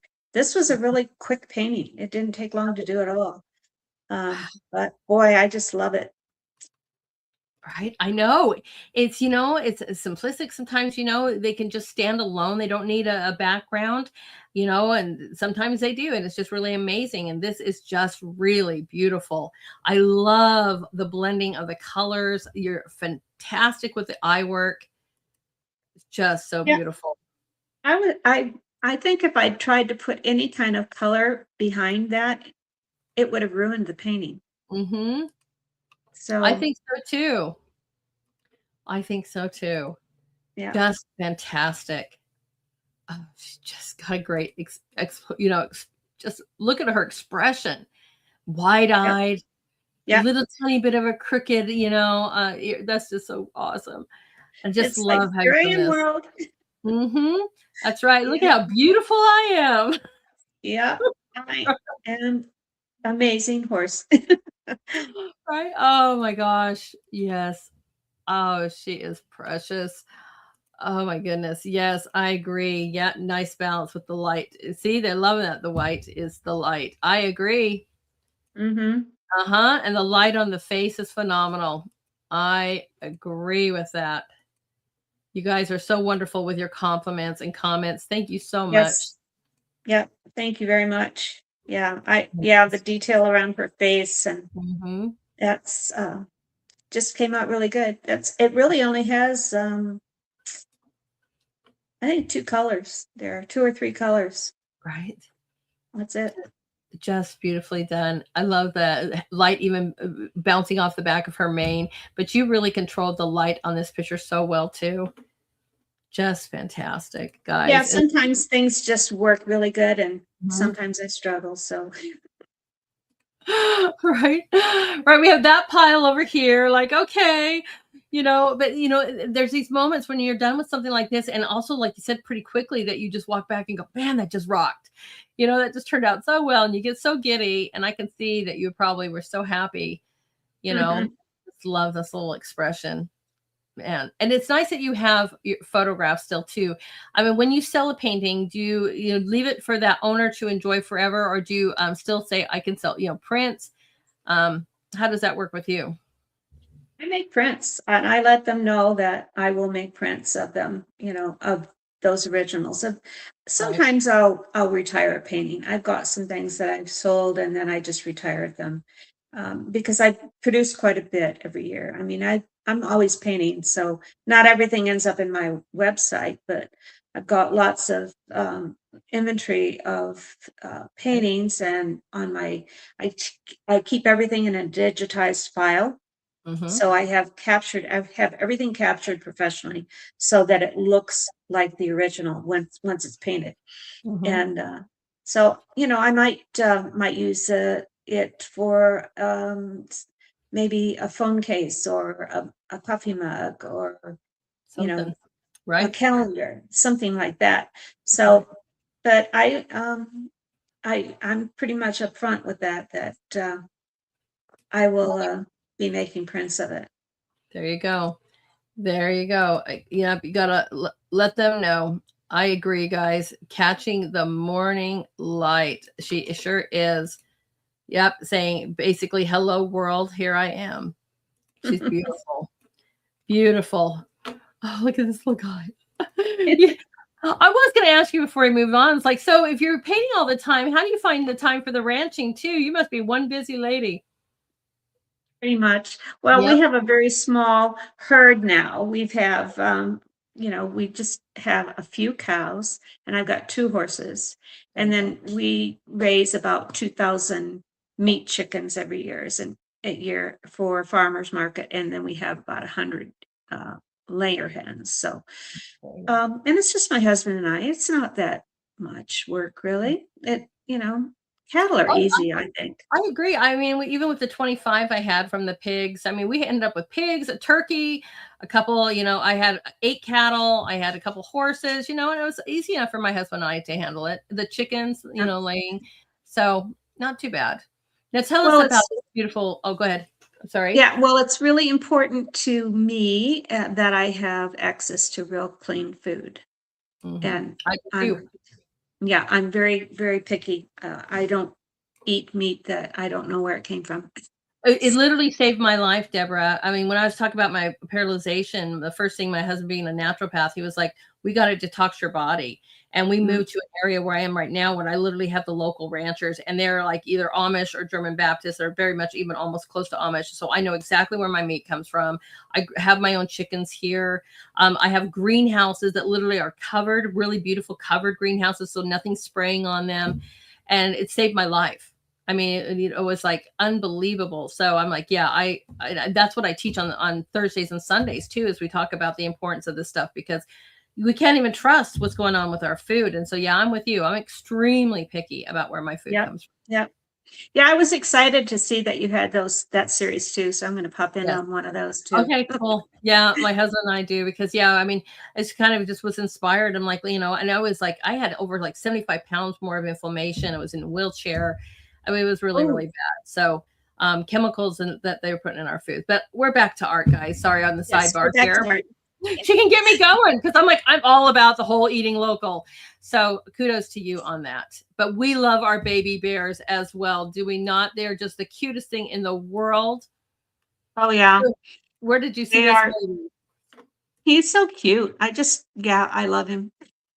I've got a kind of a small bear series that I've done. Yeah. Um, Oh, and they're so easy to paint because they're they have a great expression, but a bear is a bear is a bear. It's, they've got ears, they got a head, they've got little paws. So they're really easy to paint. You just throw paint on the paper. You almost don't need anything you don't even need, you might have an idea of what you want it to look like. But Right. I think the baby bears are so adorable. Aren't they? Yeah. I think so too. My husband is so lucky. Well, I guess lucky. He comes home and, definitely during the spring when you see the babies, and he's like, last year, he's like, it was just so cute. I was driving home and there's this triplets. They were just playing in the middle of the road. Like they don't have a care in the world. Mama's on the side of the road, kind of looks exhausted, and he's just like, and they just were like running with me for a little bit until that mom got up, goes like, where are you three going? But he's like, it was the cutest little scene. And I'm like, oh, and you didn't stop and take pictures or anything? He was like, no, I was on my way home. But he's like, they were adorable. Yeah. Just right. Amazing. Yeah. I agree. Well, Cute and inquisitive. Go ahead. yeah. I belong to a Patreon group, Holly Cannon Youngblood, and she has a lot of wildlife. She does, she takes all kinds of photographs, and she does it for artists that, belong to her group and support her so that she can go out and capture all these great, amazing images, and then we Right. all get to paint them. Nice. So that's where a lot of my wildlife comes from her. I love collaborations, and I'm glad you brought up this point. Always artists out there, always make sure that you are getting permission, because that's one of my pet peeves too. I had somebody take something from mine and they photoshopped it and changed it slightly and try to call it their own. And I'm like, oh my gosh. And the warfare that I had over that. So, just be polite. There's a lot of photographers that will or will not, but they expect a little bit of supporting them as well. But it's great that they offer this, but just always make sure you have a great relationship and you ask. And I'm glad that you're pointing that out, because she did. She's like, I would love to do this for you, but you got to, give me a little support for doing that as well. And that's a great collaboration. Yeah, she invests a lot of time traveling. So right. I think those Patreon groups are great. It's a great way to have access to wonderful things that you can use. So that's right. I know. I love it. I love it. So great. The new viewers, thank you so much for popping in and helping with the support of the artist tonight. Thank you guys. All right. Speaking of iSeries, this must belong to your part of your iSeries. Yep. That's a couple years old. We raised paint horses for years. And so this is just one of our paint horses. I love it. Do you have a favorite horse? You have a favorite breed of horse? Well, I don't think so. I had quarter horse mares, and I bred to paint stallions. So we had a lot of paint horses. I think I had 13 at one time. We were still living in Texas when I had a herd of 13. So that was at the home ranch, and then I had some that were up in Wyoming that I kept up there too. So we had a lot of horses, a lot more than I could ever ride, right? But right now I have a little Welsh cob, and he's just a cutest, most fancy, beautiful little thing. And my other horse is a quarter horse, and he's a giant. He's almost 17 hands, and he's a big old soggy buckskin. And so we don't have any paints anymore. But I'm not breeding horses now, so right. Yeah, that's amazing. It was really awesome about, I think it's in the person, at least for me, I think it's in the personality too, that because I like I love the paints because they're always just so abstract. You never know where it's going to go, kind of thing. But it's really in the personality and in who I mesh with per se versus the breed. But yeah, I know everybody's just loving this eye. Just loving it. Good horse is a good horse is a good horse is a good horse is a good horse. And I haven't met one that hasn't been. I really haven't. They're just a lovely, lovely animal. They may have to have a certain kind of way to come to a relationship with them, but I really haven't met one that's been bad. I could, Yeah, love it. I've owned a challenging horse or two. Challenging, yes. Yes. Yes. But A I little think bit of a wild start. when I counted up the number of horses I've had in my life, it was close to 40 from the Right. time I was a little girl. That's a lot of Wow. horses. Yes, it is. Yes, it is. And now you see why you got such a huge love for them, completely involved with your life. This is done so well. And I love that it's just the minimal, sorry, I couldn't Minimal. get that out, with just, just the up close here, you see the mane and you see the eye and, just all that it needs. And it's gorgeous, everyone. Fantastic. And I love that you just don't always do horses. Every once in a while, I get surprised because I'm like, all right, from the rams to the antelopes to the donkey. Now we got a beautiful little rabbit, right? Jumping in the desert. Look at this baby. It's like a really juvenile looking painting. It's just so cute. I call it cacti kisses and bunny wishes, I think is what I named it. But I just like the colors. They're bright colors, and so the cactus are kind of abstracty and the ground is kind of abstracty, and I just, it's a cute little bunny. You've got the greatest titles for your paintings. I think that is awesome. Right? Oh, that's so much fun. That is so much fun. I think that's half the fun too. When you get a piece done, you're like, what am I going to title this? Yeah. Well, yeah, I use a program that helps me title it though. It's called Art Helper AI, and it's something that's attached to my website. Although it is a standalone program, but it helps me create really interesting titles. So I just load my painting into the program, and then I say, okay, I want something fun and frivolous and humorous to go, a title for this painting, and it will give me like maybe 5 or 6 ideas, and I'll go, no, keep going, and eventually it seems to spit out something that I can work with. I might change it a little bit, but um, yeah, because titling my paintings, I used to just really have a hard time with that. And so it was just enough of a little help to be a little bit different and creative. So it's a nice program for artists to use too. Mm-hmm. It's got a lot of really cool features. A lot Yeah. of most of them will do that now too. You can even pop that up on X and say, hey, I need to Mhm. give me some titles, and it will give you a few different ideas, and it might Right. spark something in but some of my pieces that I did, like I did an emotion set, and I knew the emotion I was painting, and so therefore that was like the title. But if you are just doing something and you don't know, that's a great way, because it'll spit out, you guys, it'll spit out like 5 to 10 different things. Yep. And or you can do a little combination thereof. But yeah, Mhm. I'm Well, glad.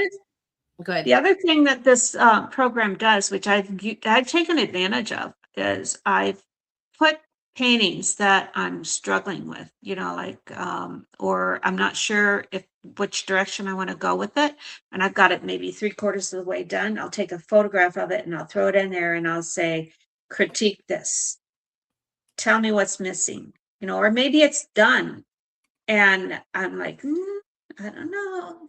Maybe I'm not quite sure. Am I done or am I not done? And I'll throw it in there and I'll say, okay, critique this and tell me what I need to change. Do I need to change anything? And often it'll give me some really good suggestions. One of the things that it suggested I do is like, I had a painting that I didn't know what I wanted to do with the background. Said, well, just, print out a paper copy of it and throw it on your easel and just put paint down and try some different ones. It's just paper. I mean, it's just like regular, just normal paper, not canvas or anything, and just try some different things. And that's how I landed on the right background for that ram Hmm. on the hill. So I said, okay, what do I do? So, anyways, it's kind of, it makes you think differently sometimes. So Right. it's a good program. I like it. There you go. There you go. Awesome. Fantastic piece. Oh my gosh. Back to this guy. Oh, this is I I love have your so donkeys. They've just got some amazing expressions. How you captured this baby. Look at this, everyone. he is well, I'm sure he's not alive anymore because this is a really old painting. I have sold more prints of this painting than anything else in my Mhm, catalog. Um, he he was owned by a friend of mine in Virginia, and mhm. he's just like unhappy because he was getting left behind. He Right? wanted to go. He wanted to go. He's a little miniature donkey, just the cutest little guy. Oh my gosh, it makes me wanna get one so bad. I'm like, I know I it. know, I'm telling you, I'm like, right? And look at how sad he, right? It's like, "Oh, come on, I wanted to go." Now that you said that, that's all I can see. I knew that he was kinda sad. It's like, "Aw," but now exactly, you captured that so well. Like, "Aw, gotta take And me the, with. Look at that." the name of this painting is "Cute Little Ass." Oh. How funny. And How then funny. I did coffee mugs with his image on there, Oh, I and bet. on Popular. and then yeah, and then the text that I put on the coffee mug was "Everybody loves a cute little ass." Sold all those. Oh, amazing, right? And everybody's loving this too. Now that you can say it right, it is just absolutely awesome. They're loving it, right? You guys see why this was, so popular. I can see by you guys's your guys's remarks. Everybody's Yeah. loving this one. Yep. I Fun, brought a little print of that to Montana in March, and he sold. It's like if I take it, it sells. right? How awesome is that?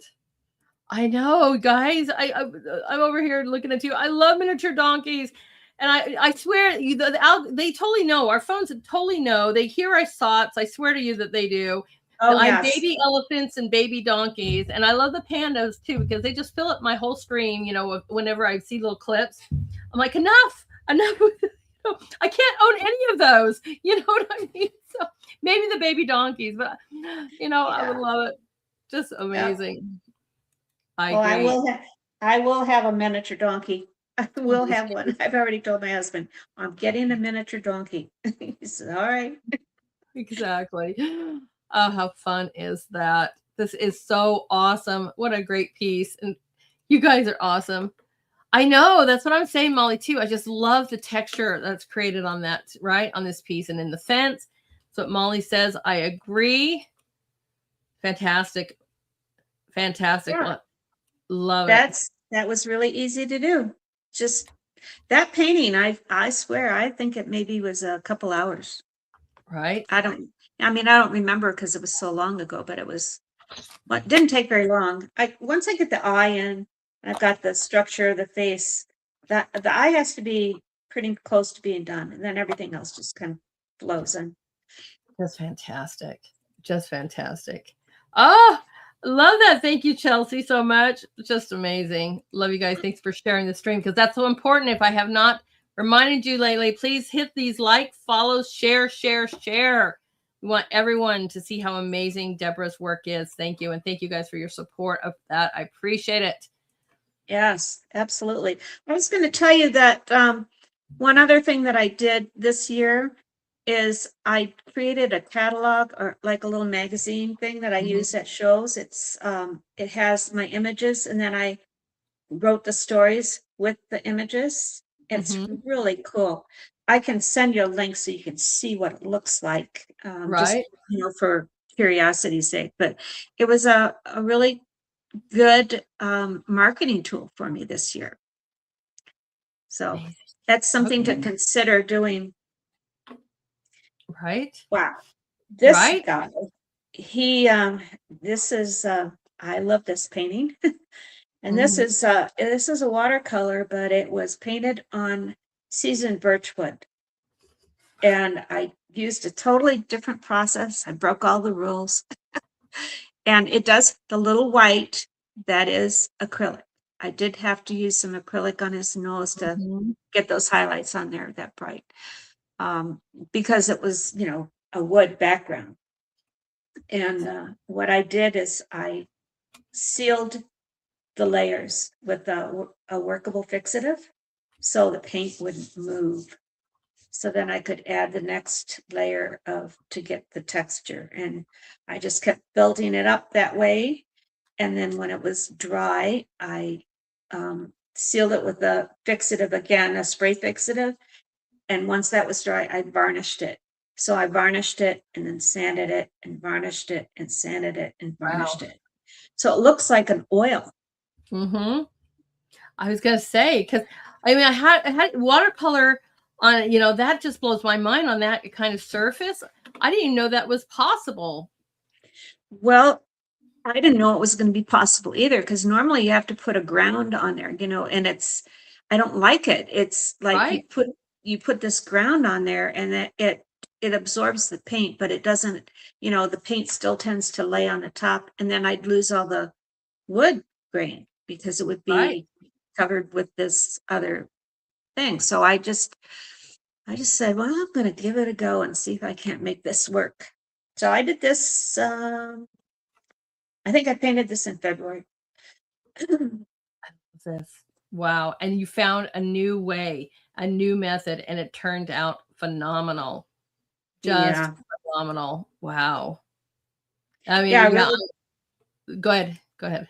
Yeah, I really like this. And a lot of, you've got to have I guess you have to like this kind of a painting, because not everybody wants to have a face staring at them off their walls. So it has to be a special person that's going to want that particular look on their wall. I don't know, guys, because I'm like, you're lighting up the chat right now, Deborah. I'm like, I'm trying to grab from all four things. I mean, I'm grabbing all kinds of different comments and compliments from all four. So sometimes when we think, I don't know, and then people are lighting up the chat. So this is a popular piece with our viewers tonight right now. So right. Well, and I don't have it captured with the digital capture, so I can't make any prints of it. All I got is this, and it's a 20 by 20 square. Right. So it is amazing, guys. I agree. Everybody is loving this. They love the process. They love the technique. They love the intensity. They're wows, right? I agree. The eyes are amazing. Just amazing. Right? Loving those eyes and the nose. Isn't it phenomenal? Just great work. Okay. I love you guys. I'm wide awake now. It's awesome. Thank you guys so much for this and your wonderful comments. You guys are great viewers. Really. That's what I love about our shows too. It's so interactive and everybody is so wonderful. Well, I just have to tell you, thank you so much for doing this. I just thrilled. Right? I love it. I do. It's been over 3 years now, so I love it. This is what we got to do, guys. Support each other. Support each other. Well, now, this watercolor too? Yes, and it's on seasoned birchwood, and I used the same process. And I just put a very, very light wash above the quail. And so anyways, it's another one like that. I know. So you figured it out and then you're like, I'm going to go with this. That's awesome. Yeah. Now you got a new little technique kind of situation going on, Yeah, I did these probably a week apart. So really? Yep. And it's, I think, again, that one is, I think it's 20 by 20. I'm not sure. How fun is this? Right? How fun is this? Now it's just like a new pathway. You're going to continue painting on this? Yes, I think so. I think that's it's a win. So I agree. Thank you. Someone said, thank you for coming on the show. Well, thank you. Yes. Sorry. Here. That's okay. That's our Nancy. She says, we're so happy you came on the show, Deborah. Your work is amazing. How nice. Thank you very much. I'm trying to grab these as fast as I can so everybody gets a second here, because So many people are loving these, and like I said, I thank you guys too. Right, great process piece, right? And it's so amazing to find something new and not figure out like, is it going to work? Is it not? And then it works well, and all of a sudden you've got like a whole new avenue. I agree, guys. Yep. So Yep. cool. Kind of fun. Mm-hmm. Yeah. Yeah, I think last year is when I started really breaking the rules with watercolor. That's when I started doing varnish watercolors and mixing different mediums together and so Mm-hmm. forth. So, Right. um, I do. I like to play around with some mixed media as well, and to see and manipulate things. Like, hey, what can I do with this? What can I not? It's yeah. fun. And I have another artist, and I swear it's like we always tease her because they're like, there's no surface that's safe with her. I have never seen it, and she paints on everything and anything. And you're just like, wow, it just blows your mind. And she's like, I'm gonna try it. If it fails, it fails, but let's see. And I'm like, it just blows my mind. So you guys get out there and create, try something Yeah. new, mix it up. Yeah. Well, and if you play with the ground, the watercolor ground, you can paint watercolors on anything. Like you Mhm. could grab your shovel from your garden and paint on your shovel, on the Right? blade of your shovel. I mean, you can do anything. It just behaves differently. It That's right. doesn't behave like a normal watercolor, but I just did order some right after Christmas, and they're called like natural pigment, and they're ground pigments. uh-huh. And I just love that because that's something too, and you can turn them into, you could add them as oil. But they're basically, they could be watercolor, but they react different than your typical watercolors that come in a tube or tray or something like that, because they're ground Hmm. pigments. And I'm just like, this is really, again, it kind of gives me that feeling of like the masters of old that literally had to go and mine their stuff and grind it all up.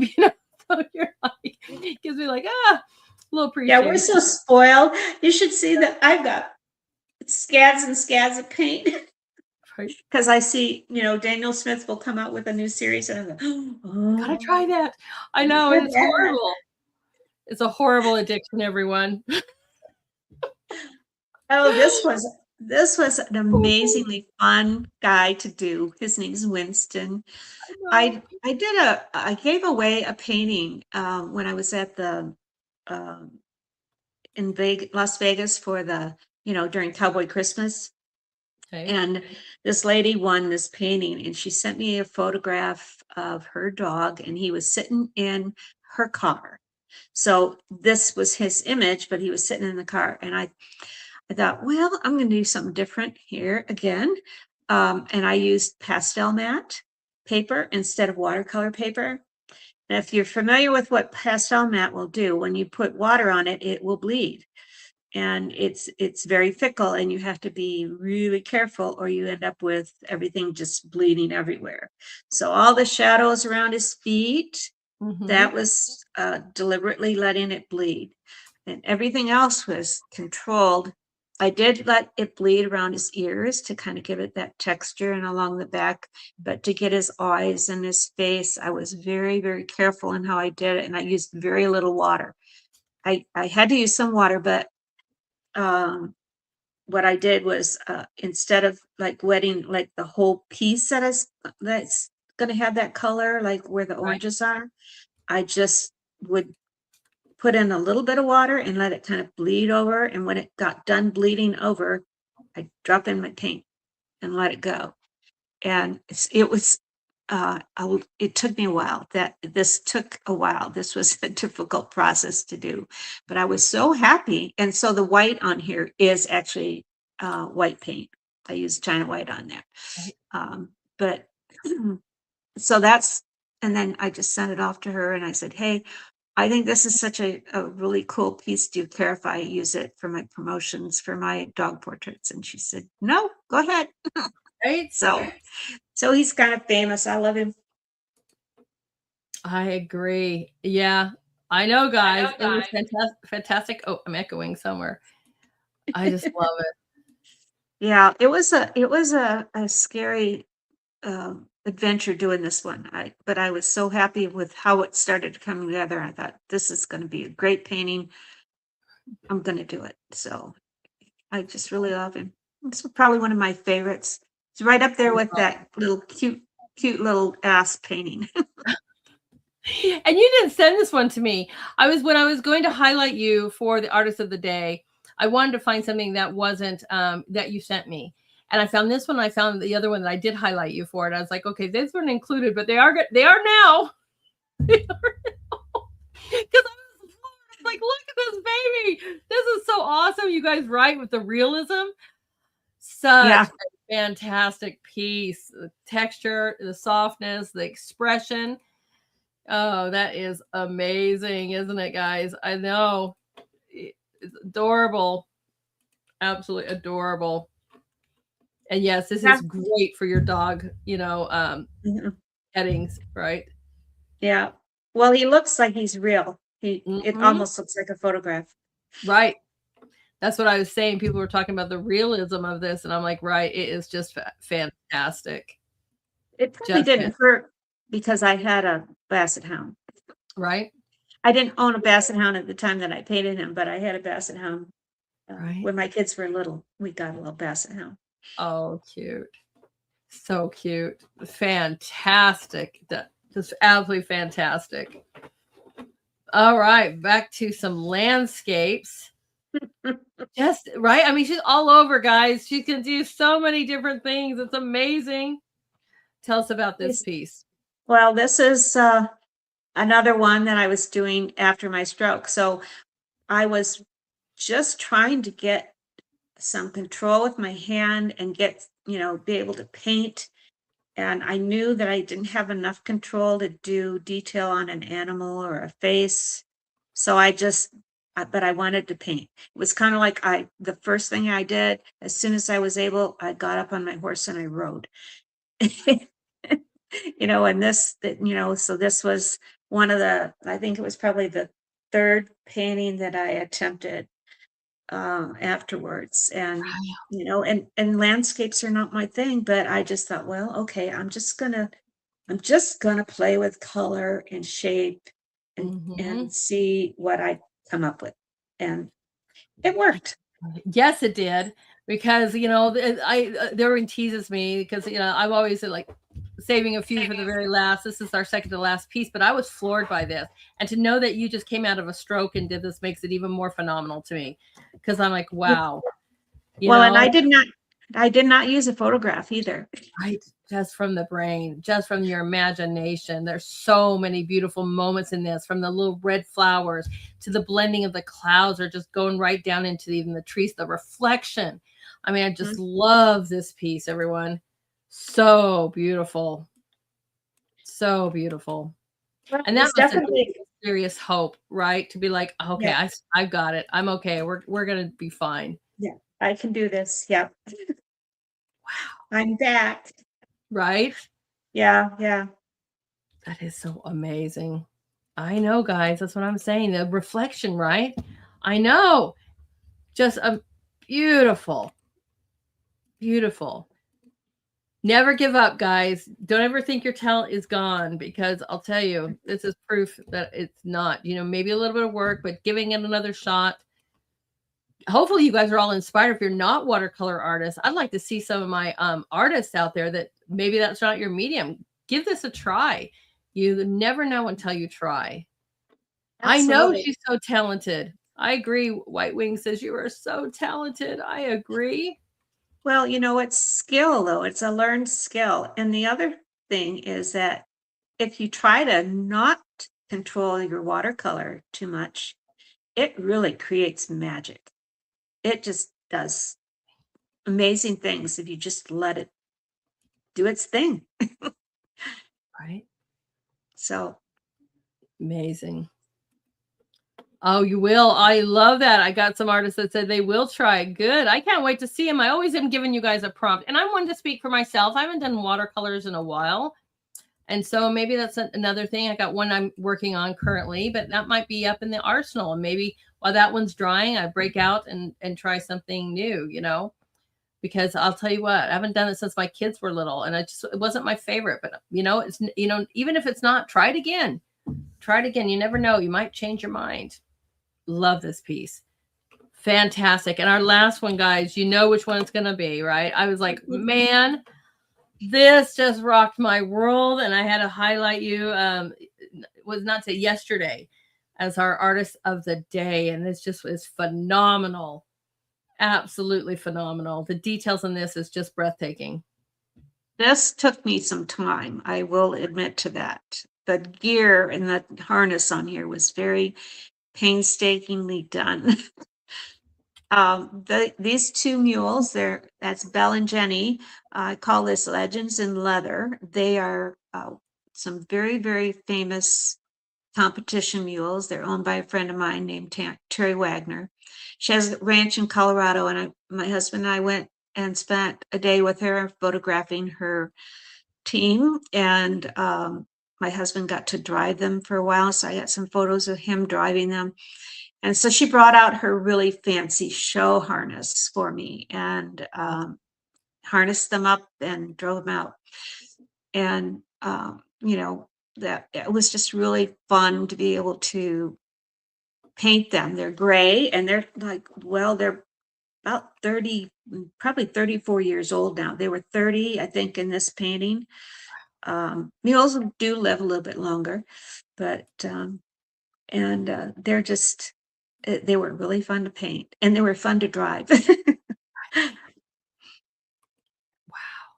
Just sparkling, right? They're out in their finest gear.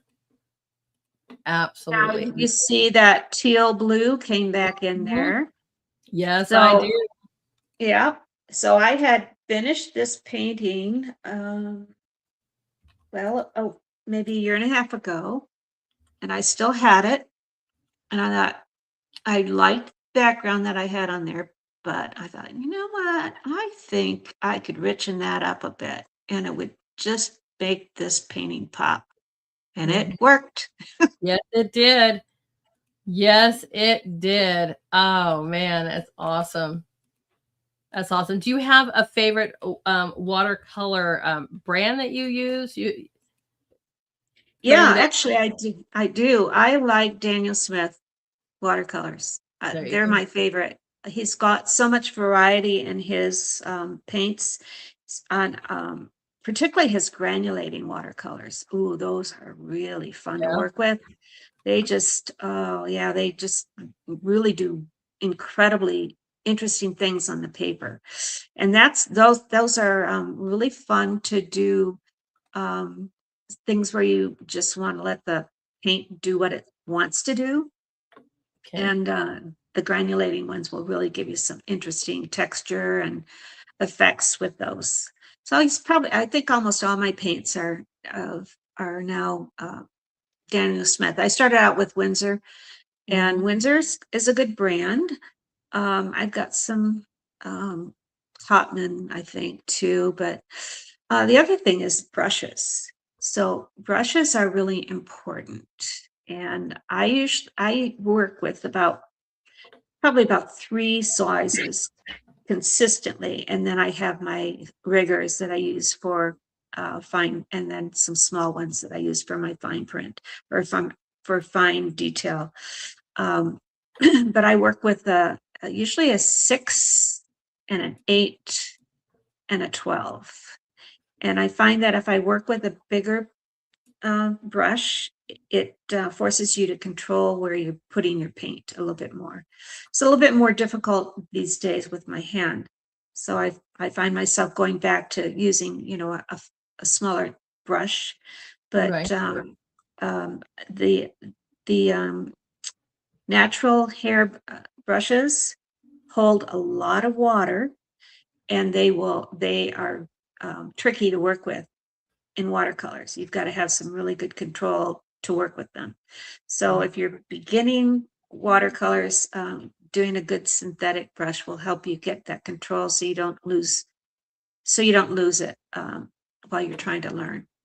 And then you can transition to those more expensive brushes that are natural fibers or natural hair, and they will challenge you a little bit to get some control on it. But that's what I like to use. And then I do work in a lot of blocks because then I don't have to stretch my paper. So I'll use blocks rather than just sheets, although I do both. the bigger pieces, I use the sheets. And then I really like Arches paper. It's my favorite paper to use. Nice. Nice. Thank you so much for the tips, because I know that people are going to be asking or wanting to know more. And, guys, check these out, write those things down, look into it. But, the most important thing is to just explore. You never know if you don't try, and maybe it's for you. Maybe you'll fall in love with it. Maybe it's a brand new medium that you're like, what in the world? And then don't give up if it doesn't come out right the first time. Start with like washes, start with blending, learn your medium, because you're not going to pull something like this. Maybe you are, but most chances are you're not going to pull something like this off right away if you don't know how to use the medium. So have some fun with it and learn how it works. That's one of the things I loved, with any medium. That's why I always like to do a little bit of abstracty stuff, because I'm just playing with the medium. How's this going to bleed? How's this going to blend? How much, kind of things, how, just make sure that you guys have some fun doing it as well. And then try to accomplish something that you want to do. I think this is fantastic. Fantastic. I agree. Weren't those great tips? I know, guys, great tips, huh? That's what we also love about this show, is that we are giving wonderful tips to each other. And I hope you guys think about that and try that. Isn't this piece fantastic? What a great piece to finish on tonight. Just amazing. Well, go ahead. Definitely one of my favorites. And Jean Haynes has a series. You can get her books, which I have several of her books. She's a watercolor artist, and she is responsible for my more loose paintings these days. So yeah, she's a good one. She'll teach you how to just let go and let the paint do some stuff for you instead of you trying to control everything. Right. That is awesome. Just really awesome, guys. Great way that we can go and give her support. Everything is in the Rumble permanent chat, and in the description is where you can find her on X. That's where a lot of us, know her from, because she's part of our wonderful Artist Corner family over there. Excuse me. Sorry.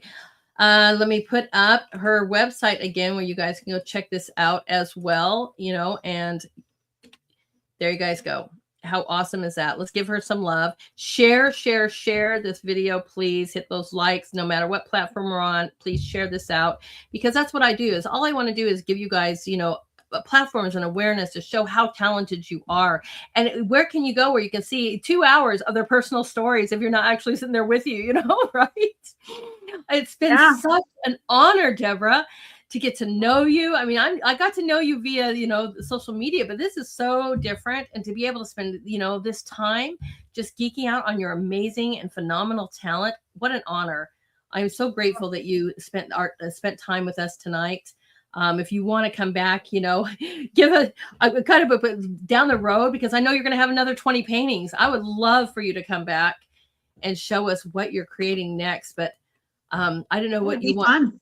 Yeah, I love it. I have a great time. But you can leave with some inspiration for other artists if you want to. Any kind of shout out that you want to do right now, the floor is yours. Wow. Well, don't be shy with watercolors. And, if you're used to working in oils or pastels or acrylics, your brain works different with watercolors, because you have to preserve that white. And that's why I find that for me, working with watercolors, that's how my brain seems to work. And I will struggle more with a different medium like an acrylic or an oil, because that's not how I want to paint. I want to get all my depth in and things like that. So start with a really good under drawing. The more detailed your drawing is, and do it in a light pencil, and make sure you take it off with an eraser before you start to paint, because once you put paint on that pencil, you're not going to be able to pull it out. So you want to make sure it's really light, so it'll just kind of blend into your paint, your paper, and it will kind of dissolve. But that is probably the most important thing. And if you haven't gotten the habit of drawing every day, the Atler method, it's a great little tool book. It's something you can have with you. Just, use a charcoal or a good pencil, and just draw draw and draw and draw and draw and draw and draw. And because that is the foundation to any really good piece of work. And just, watch other artists, take different classes, explore different processes that people are doing and just try them. And pretty soon you'll find one that just clicks for you, and hopefully have some really fun, creative things, and enjoy it. Have fun. That's Gosh, right. just have fun. That's right. I think so too. I am so grateful. Thank you so much for being my guest tonight. And we look forward to following you, sharing out your artwork. All right. Sharing is caring, everybody. And again, it's been a real honor to have you on here. And I look forward to having you back, my friend. Well, thank you very much. I really appreciate that. You're doing good work. And boy, oh boy, I'm going to hop in on your health ones too, because I think we'll have a lot of fun there too. Yep, Thursday Thursday nights. nights, That would be great. Yes. All right, Deborah, have a great night, and I will see you, and we will share you out. And I thank you again. All right. Thank you very much. You're welcome. See you around, guys. Bye-bye. Wasn't that awesome? I am so glad. I love our night so much, everyone. Just so much fun. Please don't forget to do these things. Right? Hit those likes, hit those follows. Likes are important because it helps the algorithm understand that it was an important show. Following, thank you so much, so that you guys can see all the other amazing artists, and share, because our artists and our guests have got so much great information and so much talents that we want everyone to see their work. And I thank you, because I know when I see that you guys do, I don't always see because you don't tag me in it, and then all of a sudden, because we follow each other, I'm like, you shared my show, and I don't even know, but I see it, I'll come across it. So thank you guys so much, because it doesn't only help me, it helps all of our amazing Artist Corner family and more, and other guests that we have on this show. And thank you guys for your support. I just want to do a huge shout out, because earlier we were getting wonderful gifts over there on Pill. Thank you for the phone. Thank you for the can. Thank you for the cookie. Absolutely awesome. You rock. Thank you guys so much for supporting the show with anything that you guys do. Your viewers, I just love you guys being here. That's huge. And then on top of it, you guys do subscriptions and rants and all the pills in all their forms. And I'm so grateful for that, you guys. That helps pay for the bills to run these shows. And I appreciate that so much. All right. So we've got another great show tomorrow night in line for you all. I hope you guys all enjoy. I hope you guys all join me tomorrow night, and let me load up what is going on for tomorrow night. Let me get that loaded here so you guys can see. I'm going to be with a very special co-host per se tomorrow night. So you guys are going to want to check this out. It's always fun when he comes and talks to me, because tomorrow night, guess what? You guys may have seen my art, but have you seen my photography? And I've been really enjoying, when photographers come on and I go, I've got some pretty good photography myself. And you guys know me as a painter, but I do all kinds of things, from photography to poetry to sculpture to painting. I love art in all their forms. So Frosty's going to join me tomorrow as we talk about photography and more. So you guys make sure you join us tomorrow at 7 p.m. I'll be putting the promos out right after the show. Please do me a favor and please do me a favor and share those out. And I appreciate that as much as well, and I see that, guys. And I thank you so much ahead of time. Yes, that's right. Frosty Pimp in the house, JJ. Thank you guys so much. It was a great show. I love Art Night. It's a great way to just de-stress from this world and just enjoy some amazing beauty from some talented people. And I love bringing you guys to them. And so if you want to get out, be on the show, I've had guests too that don't show their faces. So if you're there, you can we just have to hear your voice, but you can put an icon on. It's just like you can see here. You can put an icon on there. It could be one of your arts, like mine is right there. You don't necessarily have to show your face, but we do need to hear your voice so that we can talk about your art. But I am already booked. I only have one left over. No, I'm sorry. I have two left in the end of June and already booking for July. So get on the books as soon as you can. That is super exciting, as we are bringing you art every Friday and Saturday night. Oh, you're looking forward to seeing the photography. Nice to see you, Chelsea. So great to see you, my friend. That's right. Frosty Pimp. All the memes are going crazy about Frosty Pimp tomorrow night with me. Super excited. Yes, you shared it out. Thank you so much, guys. All right. So the best way to find out about me and my work and my promos and so forth. And I always share out artists of the day and all these kind of great things. So, hey, come and join that. But you can do that by giving me a follow. And please do so. You guys can follow me on X at Lady Hamilton Art. You can also follow this because community situation, I don't know, we're all praying they stay, but if they don't, guess what? I already had a backup. It's called Artist Corner TS, so go give that a follow. Make sure you tag it with Artist Corner TS or hashtag Artist Corner TS so that I see your work and I can share it out if you want me to. You guys can follow me on Pilled, Truth, and Gab at Lady Hamilton Art. Let's give some love to this wonderful team. Absolutely love our moderators. They rock. They are the best. So huge shout out to our mods. They are truly the best. I truly appreciate that so much. So let's give them some love, starting with our amazing JJR SVL. You guys can follow him on X, Truth, Gab, Pilled, Gitter, and Rumble. Our fantastic Tri-Stater, you guys can give him a follow on X and on Truth. Our beautiful Nancy, let's give her some love on X and on Truth as well. Frosty Pimp in the house tomorrow. You guys, please give him some love on X and on Truth. And our new one, we love our hockey. So you guys can give her some X and love on some X and some Truth as well. You moderators, I put it out a special post to you guys last night. That is just absolutely what I think of you guys. You guys are amazing.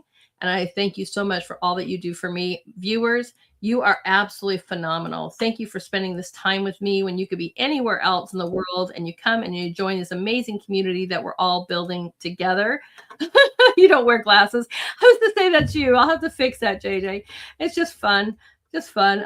But you guys just make my world. And thank you so much for letting me be a part of your world and coming and supporting the amazing and the great people of the nation and the world with their arts and talents and more.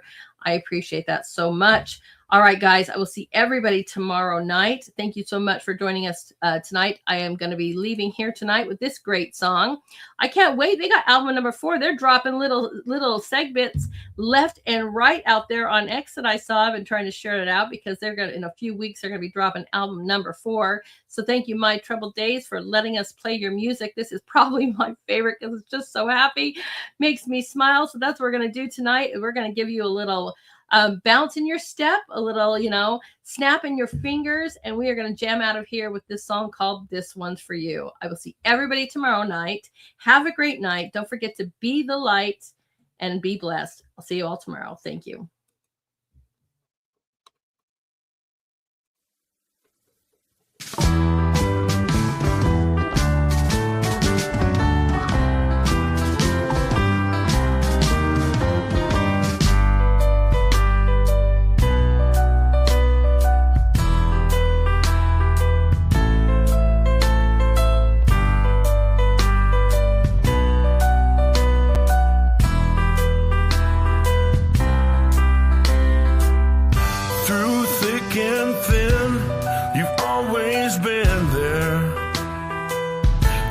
Demanding, always fair, a lending hand, you always grant. I always know who's got my back.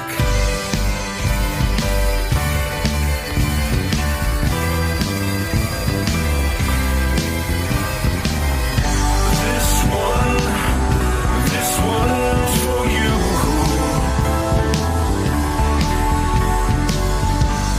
A certain smile, well, it reminds, of a distant time, sitting around, laughing with you. I miss you more than I thought I do.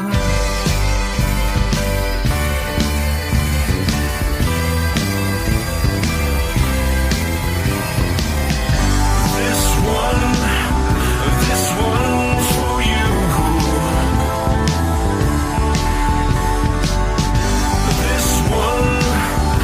This one's for you, and all that you do when I look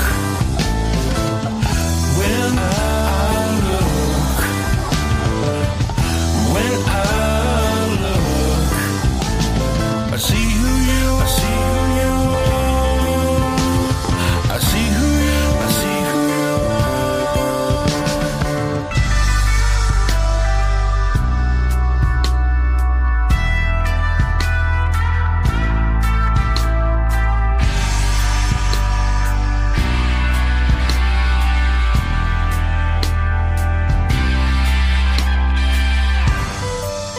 You give and give, oh, never wanting back.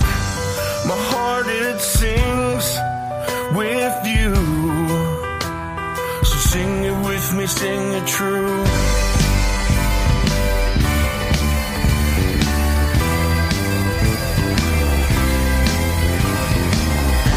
This one's for you.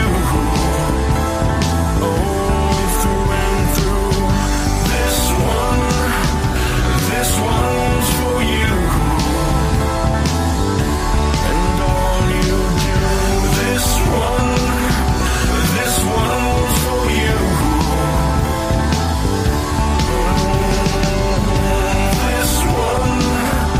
This one's for you. Sing it true.